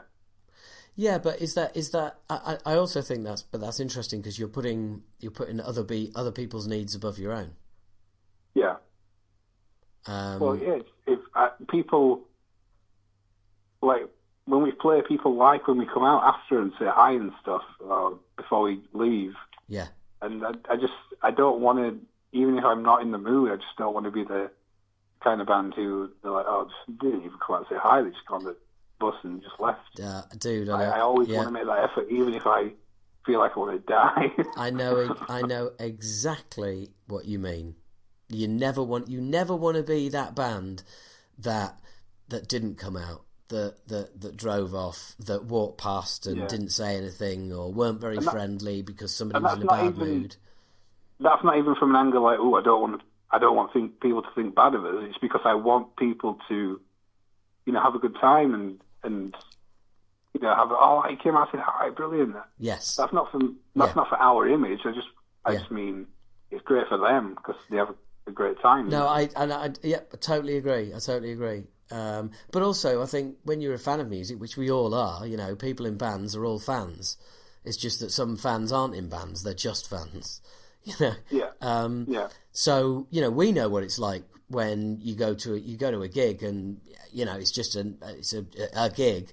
But the difference it can make by suddenly meeting a band member of a band that you really enjoy because you've bought a ticket to see them, it makes your night. Yeah, I remember my first ever gig I went to was Cannibal Corpse with Creator and Crisian at Bradford Rios. I was, I can't remember how old I was, maybe 15 or something. And I remember at the merch stand, Corpse Grinder was sat behind the merch, and I went up and just got a shirt. I was really starstruck and didn't know what to do, but he was really nice to me, and that stuck with me to now, 20 some years later. And if he'd have been a dick, or if he wasn't there, I wouldn't remember. But the fact he was there just to say hi and be cool, it's always stuck with me that Corpse Grinder's a really cool guy, and he is. It turns out he's a really nice guy. But I was going to say, have you met him since and told him that story? No, I haven't actually, but. I've just seen he's a really down to earth, nice guy. So I've met Pat O'Brien, I think he's not well at the moment, but he was at Bloodstock, and I just got a new BC Rich, which was his signature. And I said, I just want to say I got your guitar, and it's really nice, and thanks. And he went, it's all right. So then I left, and I walked off into a record stall to look at some CDs. And he'd followed me back, and he gave me a few of his guitar picks.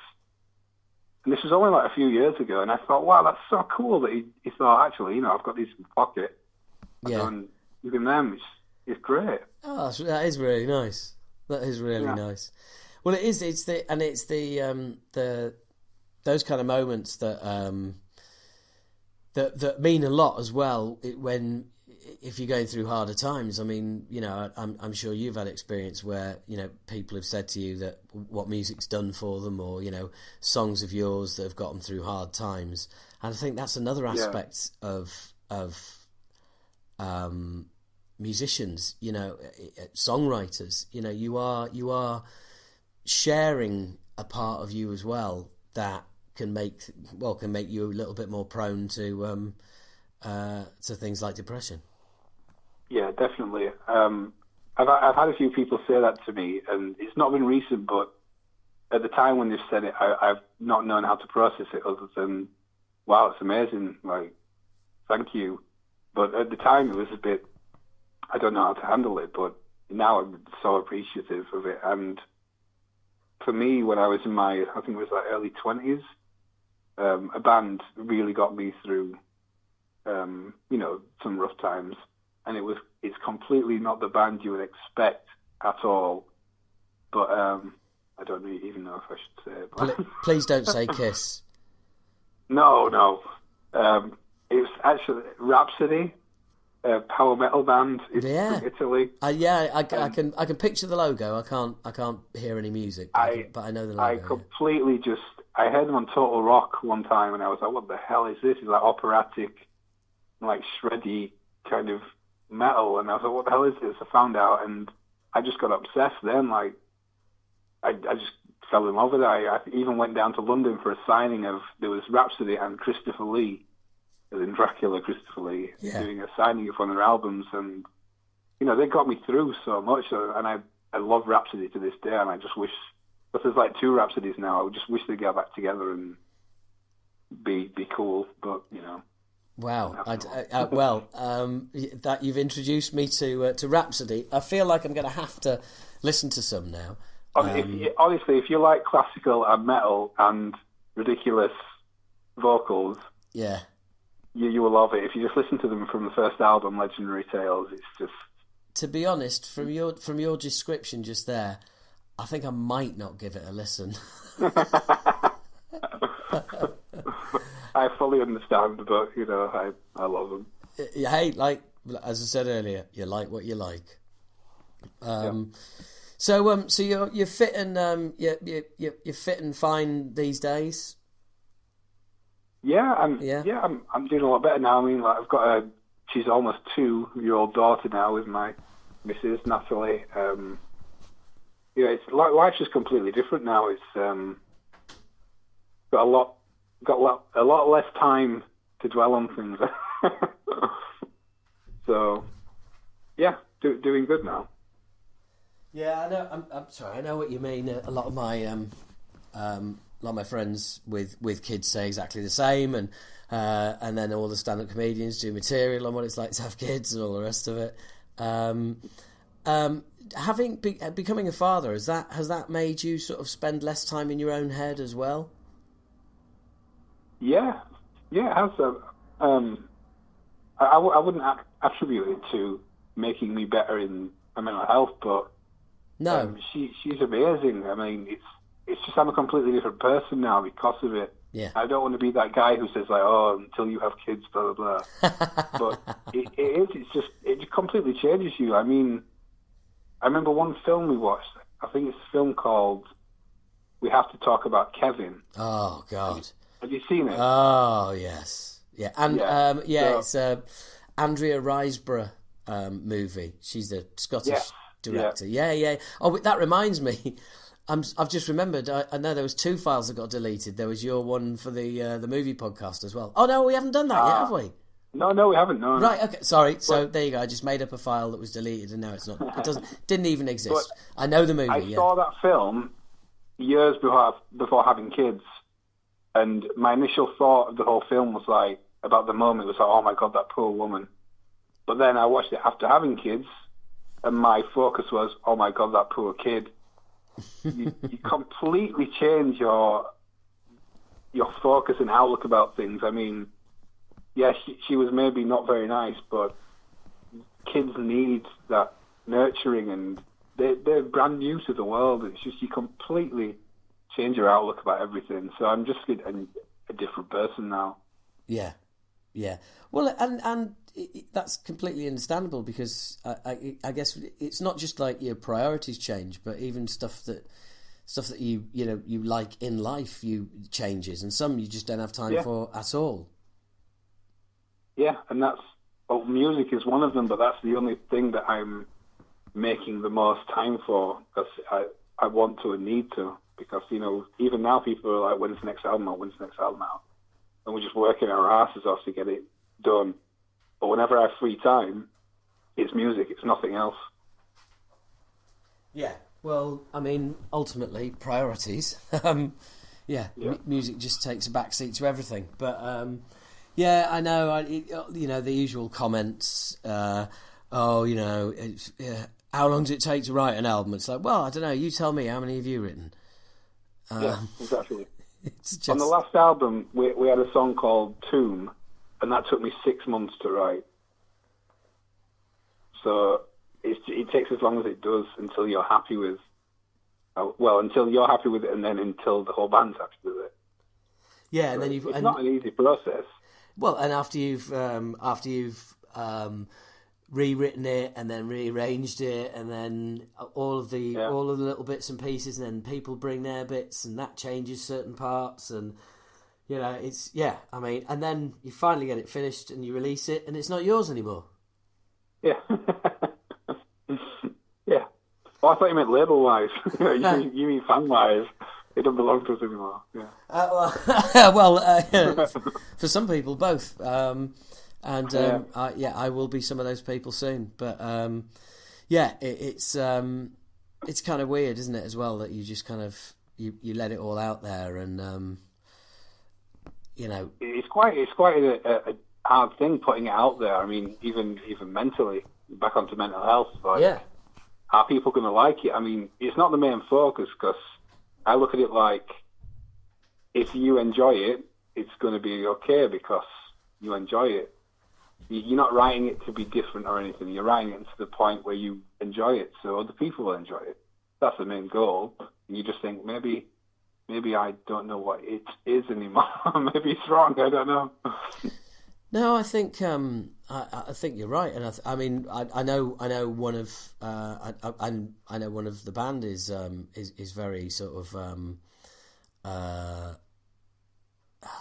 well, just not I wouldn't say worried, but very mindful of how it's going to be received, because it's Acid Rain, and it's a completely new version. It's the next album, and and if you liked the previous albums, it's also a bit of a headfuck, and you don't want to be responsible for being part of the lineup that ruins the legacy.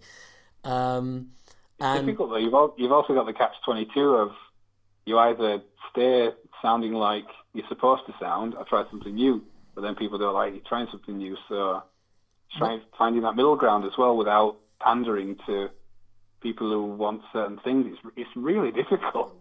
Well, what I've said is I think our album is old school with a new school leaning, or it's new school with an old school leaning, or it's both.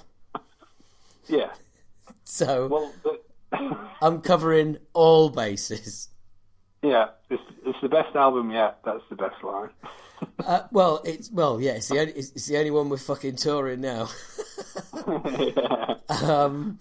I know exactly what you mean. I mean, I like the what I'm dealing with at the moment. I've got the artwork through, and I'm going through that, and today I was going through lyrics, and I've had to send amendments. Now Pete is proofreading it. Pete, our bass player, proofreading. Yeah, proofreading. I tell you what, mate. If you've never proofread, then you want to look into it. I'll have a quick one. Yeah, I'll have a quick proofread. Yeah, do you do that? It's a busy time, and things are just buzzing around in my head all the time, And I kept the thanks list on my computer. God, I've not done that yet. I kept it on my computer. Don't worry, it was backed up, and I just kept adding to it, and I just didn't want to send it away until the last minute, until the artist was going, look, I really need the thanks list, because I just wanted to give it as long as possible, and I'll still have forgotten people, so fuck me. I'm a bit stuck for that this time, because what I'd usually do is, as soon as an album's finished and we do the touring and everything, I make a note of everyone I should thank because they've done something or they've helped us out. Yeah. But this time it's been like I left the band. It's been 6 years since the last album. I can't remember much on the best days. So this next thanks list will just be the fans. I can't remember anything. Well, I can think of somebody else who might get on the list. I don't know. I just, but I can think of at least someone else. Just saying. No. Just, your old mate Howard. Yeah. Yeah, maybe. So that's the first thank, and that's my one thank I can remember. All right. Nice one. Well, look, I don't want to keep you. I know you've got a busy evening, but look, thank you very much for coming on and opening up and talking about all this stuff. It's very cool, and I know you'll be liking and retweeting and sharing wherever you can when it comes out, and I'll give you plenty of notes when it's coming out. But yeah, thanks a lot, man. Really appreciate it. No, thanks for having me. Always a pleasure, never a chore. Take care, mate. You too. Thanks very much, Howard. And there you go. That was Ol and I having another catch-up to replace the one that unfortunately was deleted. So that's two musicians' kind of view on just mental health in general. Obviously, there's a lot of talk of depression in here, which is what a lot of people just assume is the only thing that can affect your mental health. No, absolutely, You can get all sorts. Oh yes, there's anxiety. There is insomnia. There's all sorts of ins to look forward to. Not just depression. I jest, of course. It's always interesting to get musicians' perspective on it. Well, it's different. It's interesting to get anyone's perspective on things like this. And again, you're obviously seeing a theme that is emerging, which is talking about stuff. And even if it's not talking about it, it's going to a doctor and saying, look, this is wrong.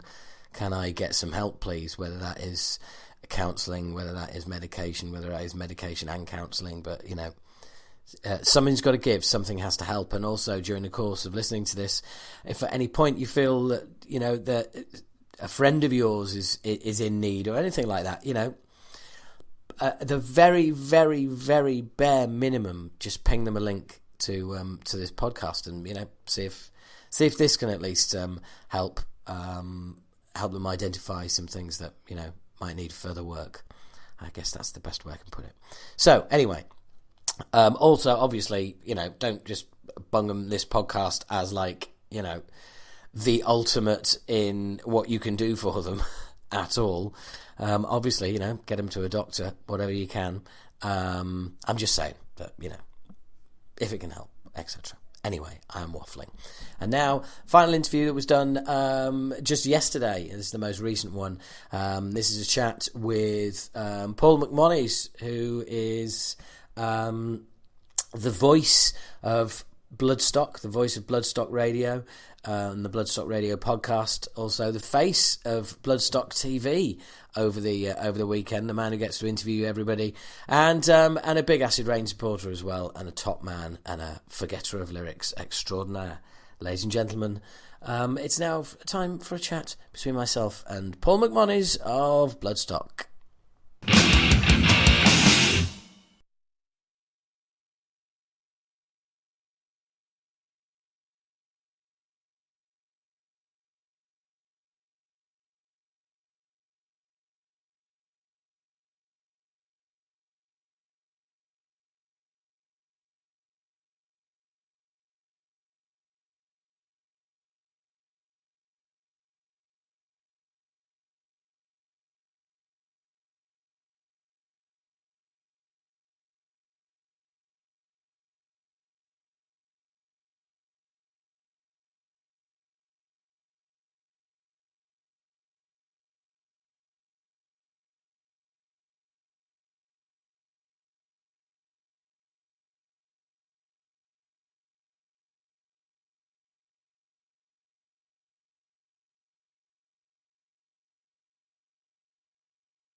Let's get straight in.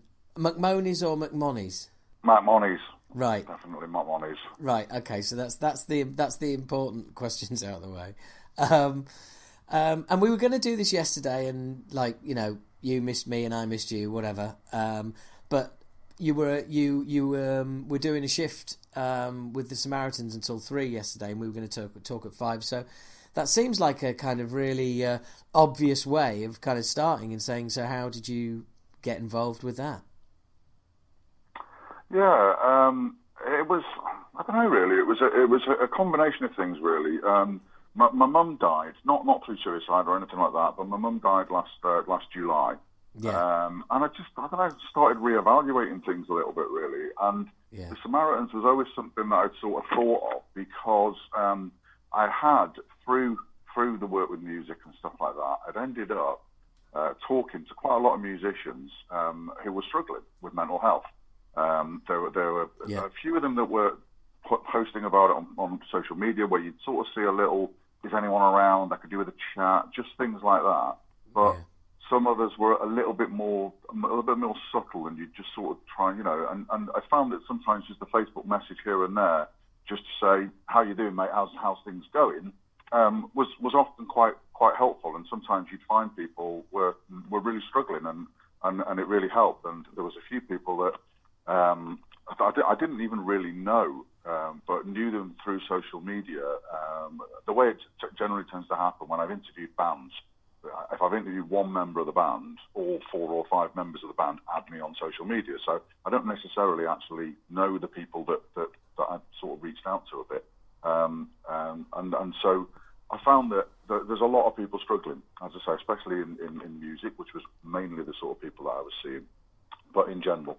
And I'm fortunate enough to never have really had struggles with my mental health. I don't know whether it was because I had a serious illness when I was 13, and it sort of, made me grow up a lot. And I've always had that kind of, there but for the grace of God, all that sort of thing. And you always sort of put big problems as to say, well, it could be worse. At least you've got your health, stuff like that. So I don't know what it is, but I've never really struggled with it. So that almost made me kind of almost feel obliged to sort of help out people that do. And it's just a case of just reaching out to people and talking, really.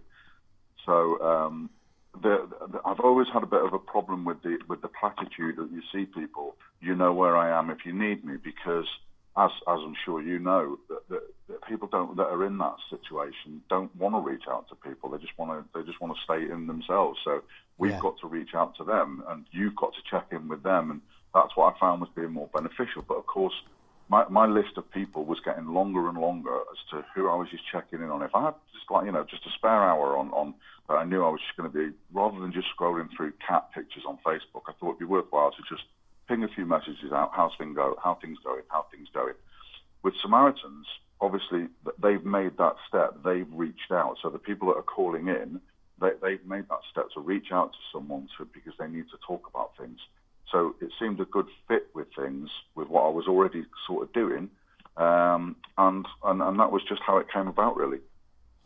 So, I mean, when you say kind of checking in on people, has that just kind of snowballed? Is it people messaging you saying, oh, fancied a chat and heard you good to talk to, if basically were people coming to you, or were you going to people, or was it just sort of you picking up on kind of the tone of people's messages?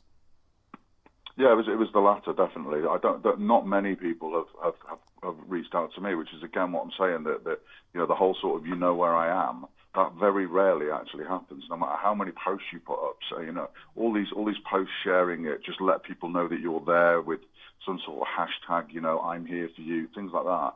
The reality of the situation is that when people are struggling, they tend not to reach out. They tend to, in my experience anyway, they tend to stay within themselves. So yeah, this was nearly always me reaching out to people. And the actual, just to return to the Samaritans thing, the actual thing that triggered it was that I saw someone had shared a stat on Facebook that was something about 12 men a day in the UK were committing suicide. And I thought, that is very, very high. And I thought that could not be accurate.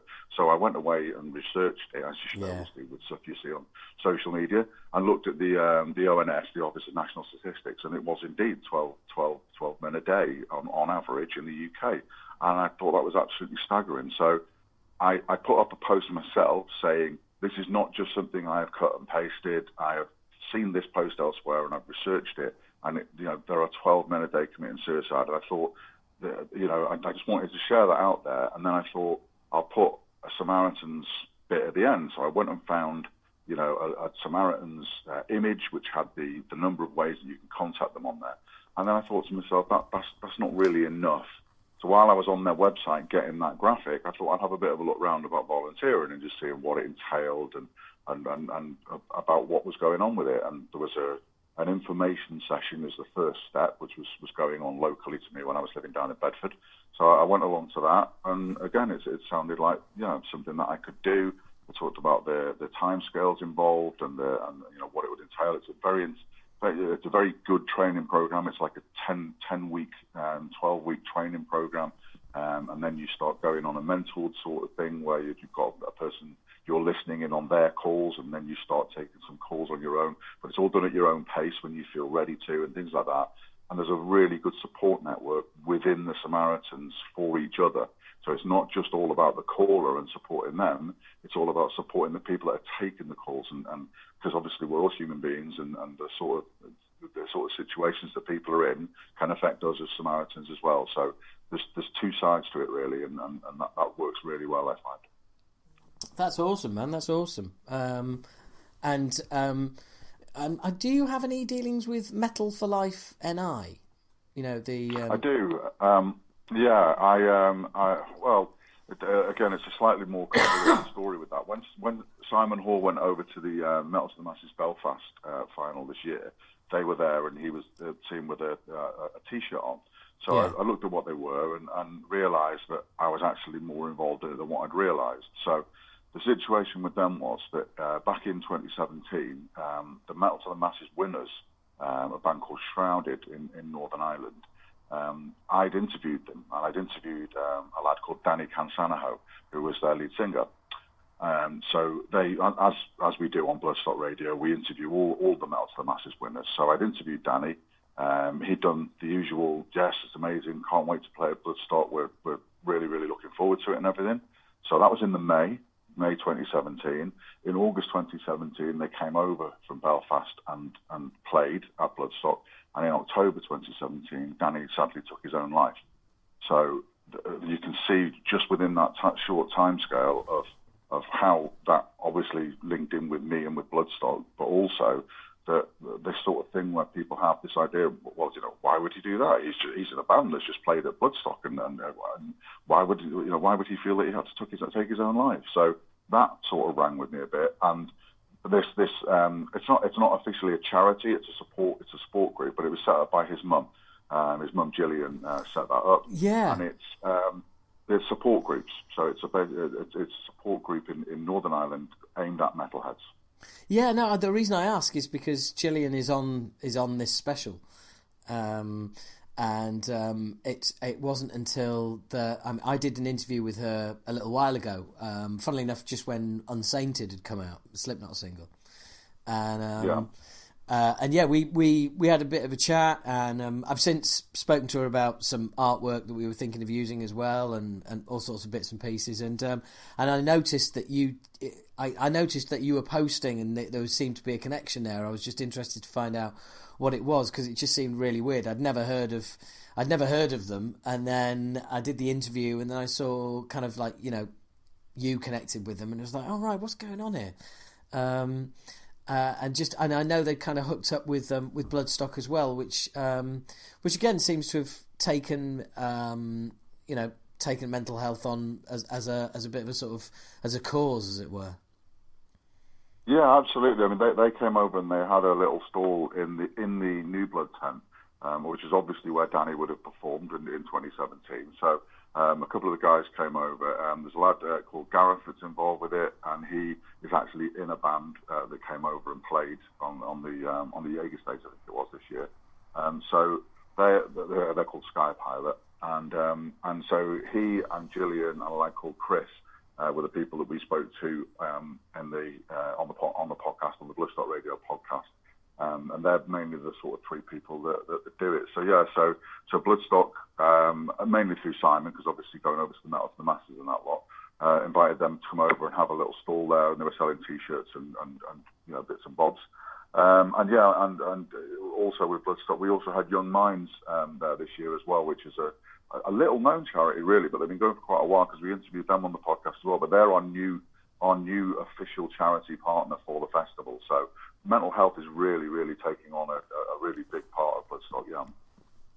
Yeah, and funnily enough, I think my discussions with Al from Evile have revolved very much around the fact that, you know, people in bands per se, I think artists in general, be they actors, musicians, comedians, whatever, struggle more with mental health than any other kind of what would I say, walk of life, because it just seems that with creative people there's a real thing about not being able to switch off, not being able to turn that creative tap off, and that leading to problems. I was going to say in later life, but for some people, you know, quicker than others. Would you? Yeah, absolutely. You know? I mean, in my experience, I found, you know, through quite close friends as well, really, that there's that big it's that big drop from that big high of performing to coming on stage and then not having that, and then having, you know, obviously with up and coming bands as well. You're very much kind of, you know, you can be. It's a very hectic thing. If you've got a full-time job, which nearly everyone has to have, because you know we all know that you don't make a living out of music unless you're right up at the very top of it. Then that sort of drop from having that high of spending the weekend, you can maybe spend Friday, Saturday night playing in front of crowds of hundreds of people, and then you're going into a mundane job on Monday morning that you're doing just to pay the bills, but really what you want to be doing is up on stage. And I think that drop, that affects a lot more people than what people realise. I think that whole sort of idea of going back to the mundane aspect. And I mean, we all have it as metal fans and stuff like that. You know, you can go to Bloodstock for the weekend, just absolutely lose yourself, and then, back to work on Tuesday. We've all got that sort of aspect, but I think that performing thing gives so much of a buzz. I think the drop from that is much bigger. That's a really interesting take on it, because I'd never really thought of that. My problem is always the initial come down when you first come off stage. Certainly applies heavily in stand-up, where it's more pronounced, because obviously the whole performance is you, and so, you know, there's a big high, but there's also no one to share it with. I've found it a lot more difficult to kind of switch off and wind down after a comedy gig than after a gig with a band. The gig, the band, we can all, you know, you can sit there and you might have a couple of beers, but you all start chilling out and, you know, start feeling tired, and you just sort of talk through the gig and little things that you remember, and you're all kind of, I hate to use the word, but decompressing together. Whereas doing stand-up, you come off stage. I mean, last night I was the first act on. MC went on, did a good job. I went on, had a really good show. Come back on. You come into a dressing room. There is the MC whose head is still in the gig. There is the next act on, who obviously doesn't want to talk to me because they're next on. Then you've got the two acts who are on in the second half, and they're having a chat together. And then there's the woman in the corner who runs the show. And I'm just kind of like, that was awesome, that was great, I'm on a high, I'm buzzing, and there's not one single one of those people that wants to fucking hear it. Do you know what I mean? There's no one to share it with, and I found that really, really tough as in the comedy world. Like, you know, driving home, and I might have, like, you know, 150 mile drive or something like that, but I've just closed an awesome show. It's been absolutely, you know, it's been brilliant. everyone's going, yeah, fucking hell, that's great, wonderful, oh, that was brilliant, you know. And then 20 minutes later, half an hour later, I'm towelled off in my car, driving home, you know, and that's it. It's basically like it never happened. But you're in the car, absolutely pumped, you know, full of adrenaline, and it's just kind of like, you know, where do you go with that? That's the real battle as a performer, I think. I'm aware I'm going on a bit here, but I remember seeing one of the guitarists in Rammstein interviewed, and the interviewer saying, and he's saying like, oh, you know, after a show it's very hard to wind down because you're so pumped and all the rest of it, and the interviewer says, so, you know, what do you do? What have you found that helps you kind of get back to reality after a show? And I thought, right, here we go. Come on, let's give me some, you know, some tried and tested road advice. And he just looks at the camera and goes, I'm still looking. I'm like, shit. Funnily enough, at Bloodstock this year, we had a guy called Phil Wallace working with us, and he was trying to get some more generic sort of stuff. So, as you know from my interview style, I like to be more sort of conversational. I don't really like asking the generic questions that bands get asked in interviews all the time. But he wanted to use some of our footage. He was working with us at Bloodstock TV.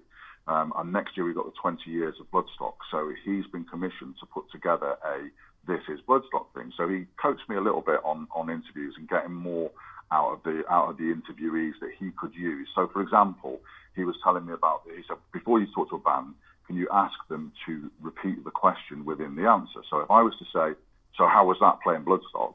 If they just say, oh, it was absolutely amazing, he can't use just that clip of them because he doesn't know what's amazing. So they would say, oh, playing Bloodstock was amazing. So their answer has the question in it so that he can just take that clip and do it.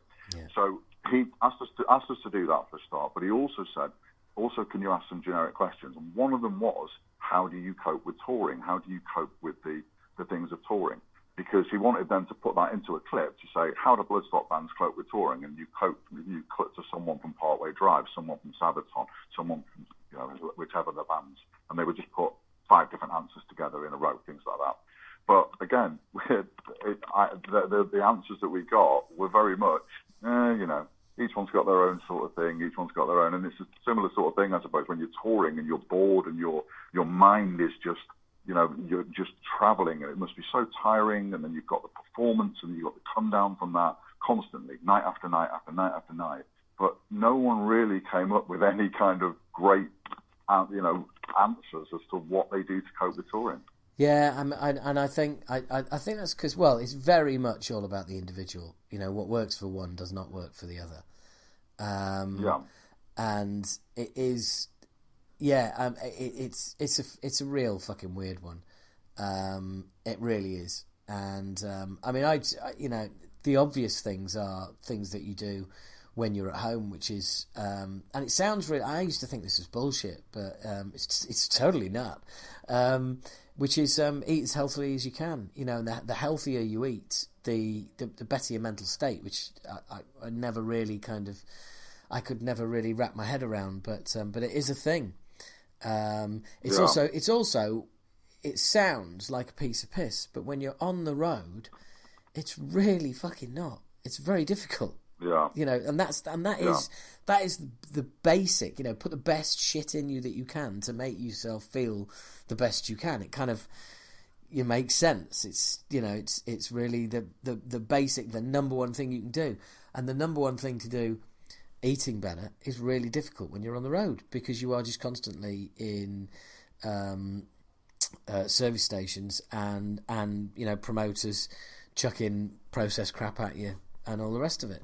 So that's a battle right from the word go.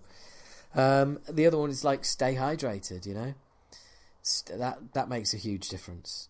Yeah, I can say that. And it's one thing I do, which I've done for a while now, which is just stretching. Just physically, if you're stretching, you are physically working your muscles out, and you're basically, helping your muscles stretch across your skeleton. It's pretty fucking basic, but it really does help. They're just like... Yeah, I've heard a few things about the links. I've heard a few things about the links between physical health and mental health. And one thing that someone said to me a while ago that really resonated with me was that we've all got mental health. So when you sort of hear the words mental health, and there's almost that sort of stigma to it. It's almost that you sort of think, oh, I haven't got any problems with mental health. And it's not that you've got mental health problems, but everyone has mental health, the same as you have physical health, and some are in better physical health than they are in same than others, and the same with mental health. Some are in better mental health states than others, and a lot of and there's whole stigma about I'm not taking medication for it. I don't want to go on antidepressants or things like that. But the links between them and the parallels between them. If you've got a cough or a cold, you can get medicine for it. If you have a mental health condition, you shouldn't have a problem with getting medicine for it. That's what it's there for. And the whole stigma attached to it really is a massive issue, I think, and really needs to be broken down. Yeah, yes, I kind of feel that these things happen. These things happen as they happen, and by that I think we can all make things a bit more acceptable, but we're never going to be happy because the changes that we're looking for take time, and time is what we don't have. You know what I mean? Time is like, I want the situation to be this, and I want it to be now, and it's like, well, the situation probably will be that, but it'll be in 20 years. Do you know what I mean? It's like some things just take a long... And without a doubt, I think we've... there's definitely... the conversation about mental health, whether it's men or women, it makes... I think there is a cliche that because, the male suicide thing and men not being as good at talking or managing their feelings, or basically not being as emotionally intelligent as women... that is very much seen as a male problem. It's not. It's a male and female problem. If you're a human being, you will most likely suffer from some form of depression during your life. So it's not just a inverted commas man thing. I think, but what is a man thing is not talking about it enough and not being open enough, and that is something that we can change. And I definitely think it is on the change. Just this podcast, for instance. But I think people are being a lot more open about it, and I really do think it makes all the difference. And I think we are definitely, and one thing I think that helps, and this is something we've both got in common. We're both big football fans.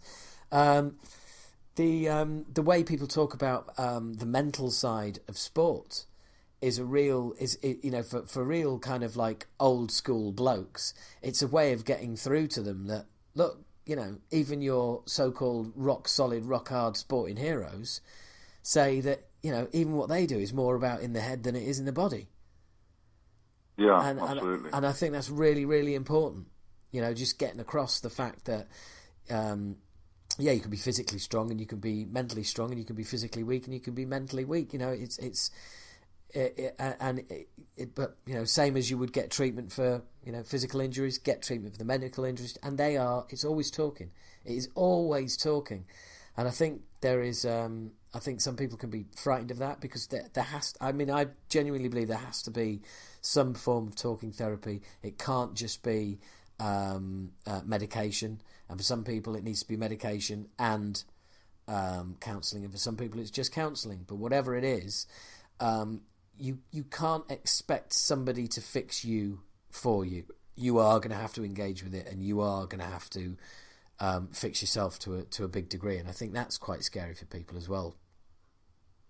Yeah, I think it always is. Any kind of changes. You're talking about the physical side of things and the time with it. If you're trying to lose weight, if you're trying to be healthier, as you say, that doesn't happen overnight. No pain, no gain, all that sort of thing. You've got to put the work in. You've got to actually do that yourself. And I think that people do sort of accept that, but I think, as I say, there's still that sort of stigma with it. Returning to the Samaritans sort of thing, I think that's a that's a really good first step with some people, because for people that are listening that don't know and just always just link Samaritans with suicide, it's not about suicide. That's not what it's about.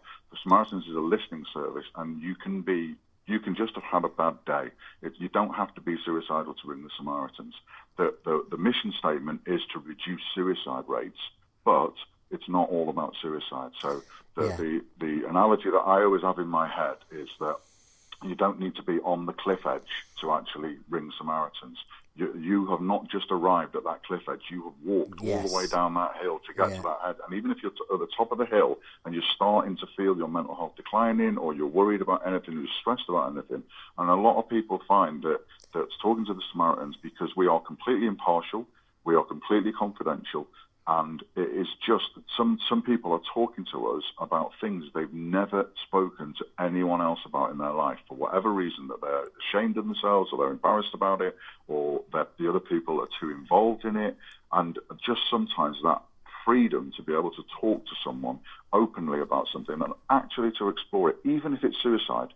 The whole point of Samaritans, we do not talk people out of committing suicide. If they have decided that is their choice, then that is their choice, and all we will do is talk around it with them, and we will talk about taboo subjects. There is nothing that you cannot talk about with the Samaritans, and I think that is really freeing for people sometimes. And it's, as I say, sometimes the first step, if you're just sort of thinking, I think I'm struggling, but I don't really know, to just explore those feelings and be able to talk freely about it is a really powerful thing, I think.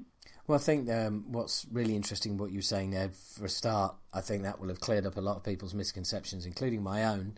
I didn't realise that before, so thank you for that.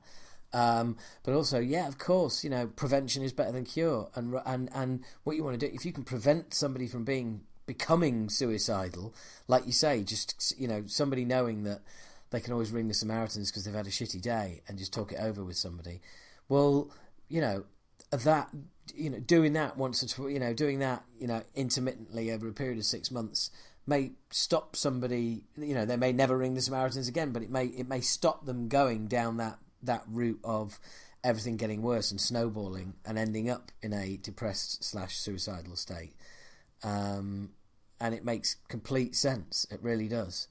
That's exactly what it is. That's exactly what it's all about. And I say the number of, obviously we are completely and utterly confidential, so I can't talk about specifics, but the number of things that people are struggling with at the moment is just so wide and varied. And sometimes people will ring up and they're talking to you about the most mundane things and just sort of thinking, right, where's the big thing here? But it can just be the straw that broke the camel's back. You've got no idea what else is going on with them, and there could be a million other things, and it could just be that one thing that someone's given them a dirty look at their work. It could be that someone's made a comment that someone's seen something on social media that they think might be aimed at them, and it doesn't matter. Whatever it is, it's fine to talk about.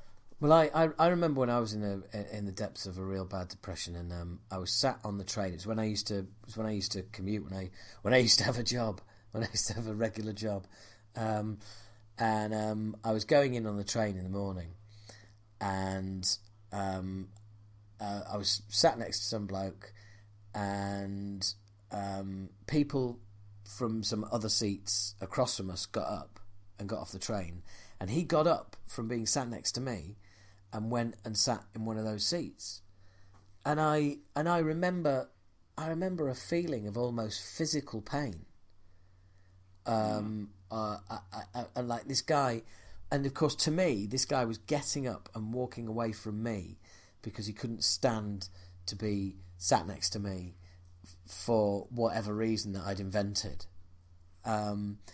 But he just got up and went and sat, and I just remember feeling like absolutely gutted, like this bloke was basically turning around and giving me two fingers and going, fuck you, I can't stand being sat next to you for 1 minute longer. Now, I had these thoughts, and it does sound completely insane now we're talking about it now, but I remember at the time just feeling utterly crestfallen. How could this person be so horrible to me, and it's like it make like completely nonsensical. But when you're in that kind of place, when you are down, you are fucking down, and there just doesn't seem to be a way out. And little things like that, somebody just getting up and going and sitting in a different seat. I was in bits after it. It was like my entire morning had been ruined, and this was like about 7:45 in the morning. And it really. And that's one of the things that's one of the things that they teach on the Samaritans training is the whole idea of empathizing with someone. So you don't know where someone is, and they had a really brilliant bit in the training, and I'll try to visualize it for you because it was a visual thing. But there's a guy walking down the road, and he sees a hole in the middle of the road, and he hears this little voice saying, "Hello?" And he looks, and he stands at the edge of the hole, and he looks down into the hole, and there's a little face looking up at him. He's like, "What are you doing down there?" She's sort of like, "Oh, I fell in the hole." It's like, "Oh, right. Well, what's it like down there then?" "Oh, it's really cold and dark and horrible, and I'm a bit scared, really." It's like, "Oh, right, okay. Well, that's not very good, is it?" And then it shows you the other side of it. Exactly the same happens again, but the second time, he sees a ladder against the wall. And he puts the ladder in the hole, and he climbs down the ladder and goes down into the hole with the guy and talks to him and says, "Oh yeah, you were right. It is dark down here, and it is cold, and it is thing. But I'm here now, so why don't we talk about things?" And then, and that is what we as Samaritans are taught to do. You get into the hole with them, but the difference is that you know where the ladder is to get back out. And if you can bring them up that ladder with you, then that's great. That's exactly what we want to try and do, even if it's up one rung of the ladder, so that they're one step up out of the hole. And I keep that thing in my head all the time. I always have that visualization as to where was this person on the ladder when they rang, and where are they when we end the call and they go out of there. And just that whole idea of you can't empathize, you can't understand what someone's going through if you're stood outside the hole looking in. You need to get into the hole with them and try and understand that. As I say, you never know what people are going through. Yeah, and I think, like you said, especially in the age of social media, if you're messaging with somebody and you see you're on WhatsApp, you see the 2 blue ticks, or you're on Facebook and you see that they've seen the message, and and you're like, well, where's my reply? Where's my reply? And people can get really bent out of shape and invent all sorts of scenarios as to why their message hasn't been replied to, or if it has been read, or if it hasn't been read, why is it being ignored? And you can you just talk yourself into an absolute mess. The point is that nobody knows what's going on in each other's lives. You never know what's going on in someone else's life, and I think there's an immense amount to be said for that. And also, funnily enough, empathizing, yes, very important. But also, I think you can easily, if you get it wrong, you can empathize with somebody, but it can have a demeaning effect, as in you're normalizing something that shouldn't be normal. Do you know what I mean? It happens to me all the time with ADHD, where people say, "Oh, what's it like?" And you go, "Well, there's this," and they go, "Oh, I do that. Oh, I do that." And it's like, yeah, you could you stop minimizing something that I have and you don't? It's really frustrating. And by the same token, like I said, it's you can empathize with somebody, but you do it in the wrong way, and you end up frustrating them even more, and thinking, well, hang on, then this is not what I thought it was, as in an ability to contextualize your feelings, your emotions, and bounce things off people, and have somebody help you understand yourself rather than somebody tell you about yourself. Yeah, I get you. Yeah, I think very much for me, it's always been going on that journey whereby, like, you find stuff coming out of your mouth, hearing yourself say stuff, and it's like, and I'm sure you get this a lot, where you talk about where people say something for the first time. That can be a massive deal, because it could have been in their head for 10, 20 years, but you could be the person that they actually say it out loud to for the first time, and that can be a massive moment, because you're saying something that is incredibly important for the first time out loud, makes it real, and once it's real, you can deal with it. Yeah, exactly that, and that's exactly what we try to do. And it's almost like a stepping stone sometimes. Once they're standing in that place where they've been scared to stand before, where they're actually talking about something and actually sort of looking, you then got to look, right, where do I go from here? You need to make that step to actually, as you say something out loud, make it real, make it exist, and then you're like, right, until I've done that, I can't work out where I go from here. So a lot of people will be stood at the edge of that, just thinking, I know I've got this issue, I haven't got anyone to talk to about it. So you can never actually fully deal with it. And that is, as I say, that next step. For me, I say, all Samaritans have different ways of doing things, but for me, if I can find someone a next step from where they were when they first rang, that is a really big thing for me. Yeah. No, and it is. It must be incredibly rewarding as well. I mean, you know, let's be completely open and honest about this. There is. There does come a certain amount of pleasure from being able to help people. Is that not absolutely. The case? You know. Yeah, no, it absolutely is. It's also incredibly. I try to think of the word for this now, but I've spoken to some people that are in really, really dire situations, and that you do almost feel privileged. Privileged is the word, because sometimes, I say, I'm talking generically now across Samaritans, you could be the last person that someone speaks to in this world before they decide that they are committing suicide and they are leaving this world. And that is a privileged position, to be able to hear someone's thoughts as to what they are. And it can be very, very interesting. It can be very interesting to try to, because some people are in a real dreadful state. You can hardly understand what they're saying. But some people are very, very calm. Once people have made a decision, even if it's the most important decision you'll ever make in your life, it is sometimes really, really calm if they've done that, and they can talk to you completely and utterly rationally as to why they are in that place and why they have done it. It's not always a completely instinctive thing where someone is literally out of their mind and there's this. It can be a real calming sort of thing. There's an analogy about waterfalls and the calming pool at the bottom of it and things like that. And that is a privilege to me to actually do that. But you know, there's a variety of reasons for people doing it, and for me, it is literally just, as long as you're just thinking, I've helped someone. You know, you usually do 3-4 hour shift. If during that shift one person has called in and has got one rung up the ladder, then that's all fine. Because without the Samaritans, without talking to me, they might not have been. So that's what it's all about, really. So there is a thing in it. You know, there is a sort of feeling of that you're helping and you're helping people out, but. You know, that's just part of it, really. It's not the main reason that I do it. I don't do it for my gratification. It's for but it is a side effect of it. Yeah, absolutely. That's awesome, man. And that's a real. I think that's a perfect place to leave it. You've topped and tailed, you know, your reasons for doing it and how you do it and why you do it, and that's pretty awesome, man. Thank you very much for having a chat. I really do appreciate it. That's absolutely fine. Just one thing I can finish off with then. Yeah, the Samaritans situation. There's two sides of it, obviously. If you're struggling and you feel that you need to talk to someone, then there are so many different ways of contacting the Samaritans. The main one is the phone lines, which is 116 123. That is 24/7, and it is completely and utterly confidential. It's completely and utterly free. It will not show up on any phone bills if you're worried about people not knowing about it. If you haven't got any credit on your mobile phone, you can still call that number. You can also text the Samaritans, and you can even write letters to Samaritans if you do the old-fashioned way, and you can send emails. So there's a million different ways of contacting the Samaritans. So if you're feeling down, feeling that you need to do that, then that's the thing to do.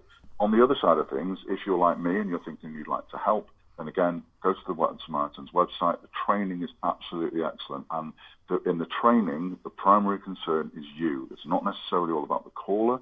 It's about the listener. It's about the person and making sure that you're protected. At the end of every shift, we offload to a leader. You go to every call. You make notes during the call, and then you offload to the leader at the end. They go through your calls. They make sure that you're okay. And if there's anything that you think might linger with you or that might trouble you, you can call them again during the week. You can call them any time to discuss it and to make sure that your mental health isn't affected by it as well. And then at the end of your shift, you put your notes through a shredder, which is very cathartic. And that is it. That maintains the confidentiality. The notes are only made during the call, and then it is gone. So if anyone feels that they might like to get involved in the Samaritans, even as a fundraiser, but preferably as a listener, then get in touch and do that. So that's both sides of it. Wow, that's awesome, Paul. That's really cool. Thank you very much. Okay, cool. All right, cheers, H. Take it easy, mate. And there you go. That concludes the mental health special. And, I hope you liked it. I hope you enjoyed it. Not really the kind of sentiment that goes well with this particular edition.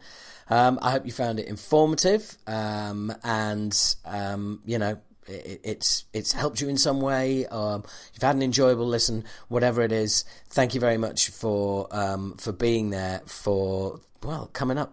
It's nearly 2 3/4 hours, which is absolutely amazing. So there we go. I hope this has brought you some sort of information that you didn't already have, or at least has been in some way useful. So, what can I say? Thank you very much for listening. I am now going to finish off with an Acid Rain song called The Man Who Became Himself, which is all about, exactly as it sounds, becoming yourself, going on that journey, finding yourself, and coming back and kicking ass and all that crazy metal shit. Sort of. Anyway, thanks a lot. Speak to you next time.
To